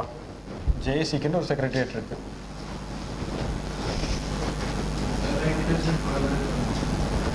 அது பண்ணால் பரவாயில்லையே. ஐபி ரா, சாரி ஐபி ரா 3 டிஃபென்ஸ் ஏஜென்சிஸ் இருக்குல்ல, இவங்களோட இன்டெல் ஏஜென்சிஸ், அவங்ககிட்ட வர டேட்டாவை மட்டும் எடுத்து they will take it. அதை மட்டும் அனலைஸ் பண்ணுவாங்க. இதுதான் ஐபி ரா. அதுக்கப்புறம் 3 ஃபோர்ஸஸோட intelligence agencies. So external security, internal security are navy and army.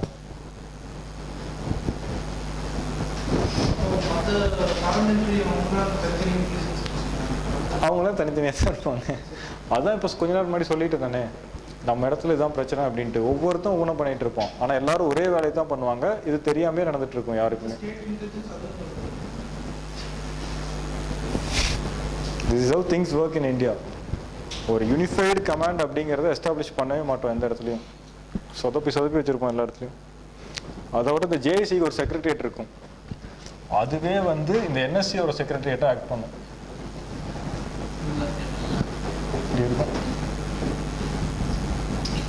இந்த செக்ரட்டரியேட் தான், அதாவது நேஷனல் செக்யூரிட்டி கவுன்சிலுக்குன்னு தனியாக செக்ரட்டரியேட் கிடையாதுங்க. ஸோ இந்த செக்ரட்டரியேட் இவங்களுக்குன்னு ஒன்று இருக்குது. அதுவே வந்து அவங்களுக்கும் செக்ரட்டரியேட்டாக யூஸ் பண்ணிக்கிறோம். உளவுத்துறை யாருக்கும் புரியக்கூடாதுல்ல, கடைசி வரைக்கும் நமக்கே புரியக்கூடாதுன்னு வச்சிருக்கிறாங்க. ஓகே, சும்மா ஒரு லேமனா பார்த்தாலே எவ்வளோ அப்சர்வா தெரியுது இதெல்லாம். This is have things work. So அது ஏன் அப்புறம் ஐபி இதை மட்டும் எடுக்கணும், ராவ் மட்டும் ஏன்? மற்றவங்க கொடுக்கறதுலாம் இன்டெலிஜென்ஸே இல்லையா? சிம்பிள். இதனால தான் என்சிடிசி வேணும் அப்படிங்கிறப்போ இதெல்லாம் தான் சொல்கிறாங்க. முதல்ல இதையெல்லாம் ஸ்டடி பண்ணாலே will get more things avenues அப்படின்ட்டு. ஸோ இவங்களை பொறுத்த வரைக்கும் internal security, external security, defence ஏதாச்சும் பிரச்சனைனா பார்த்துப்போம் அப்படிங்கிறான். ஸ்டேட்டில் வர்றதான் இன்டர்னல் செக்யூரிட்டி, அதையும் எடுத்துக்க மாட்டாங்க. பேராமிலிட்ரி கொடுக்கறத எடுத்துக்க மாட்டாங்க. அப்புறம் என்ன கிடைக்க போகுது? செக்யூரிட்டி, கடைசியில் இன்டெலிஜென்ஸ்னு அது ஒரு ரியல் இன்டெலிஜென்ஸாகவே இருக்காதல்ல. இன்னொன்று என்எஸ்ஏபி. என்எஸ்ஏபினா நேஷனல் செக்யூரிட்டி அட்வைசரி போர்டு. இங்கே யார் இருப்பா?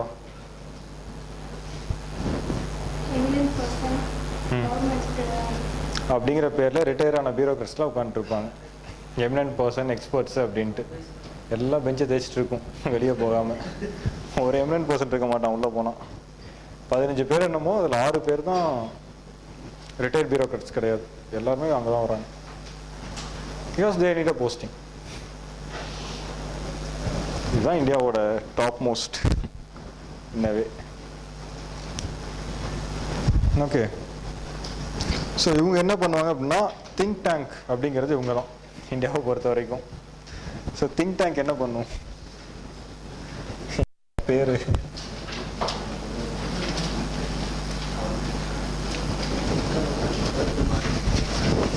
ஸோ ஒன்று ஒரு பிரச்சனை இருக்குது அப்படின்னா அதுக்கு சொல்யூஷன் கொடுப்பாங்க.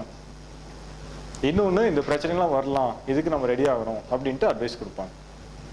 ரெண்டு தான் அவங்க ஃபங்க்ஷன். கிரெடிபிள் இல்லை. He will be knowing things better than bureaucrats. Bureaucrats வந்து இறங்கி வேலை செய்ய மாட்டான், இவன் அந்த இடத்துலயே போய் பார்த்துட்டு வந்திருப்பான். Okay, so will be knowing things better.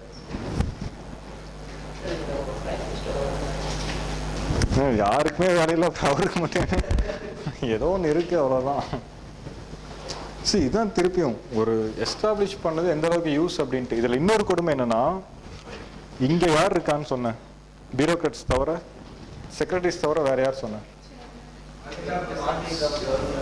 வேற டிஃபென்ஸ் சர்வீஸ் சீஃப் சொன்னல, அவங்க யாரும் பிரைம் மினிஸ்டர் நேராக பேச முடியாது. ஒன்று இங்கே தான் பேசணும், இல்லை என்ன சைடு தான் பேசணும். யாரும் பேசவே மாட்டாங்க. இந்தியா சைனா ப்ராப்ளம் வந்தப்போ சரி, இந்தியா பாகிஸ்தான் வந்தப்போ சரி, ஆர்மி ஜெனரல் பேசல, சிவசங்கர் மேடம் தான் பேசுவார். அந்த அளவுக்கு மரியாதை நம்ம ஊர்ல. இதுதான் ஃபர்ஸ்ட் பாயிண்டே. அப்போ ஐ மீன் திருப்பியும் டிஸ்கஷன் எந்த லெவல்ல இங்கே நடக்குதுன்னு இருக்குல்ல. ஏன் வந்து ஆர்மி சீஃப் கிட்ட பிரைம் மினிஸ்டர் பேச மாட்டேங்கிற? அப்படி எந்த நாட்டிலும் இப்படி இருக்காது, இந்தியாவில் மட்டும்தான். It happens only in India. இந்த இடத்துலயே டைரக்டா பேசலினா அப்புறம் இந்த அளவுக்கு பேசிப்பாங்க அவங்க. என்ன நடக்குதுன்னு யாருக்கு தெரியும்? That's how we treat these things.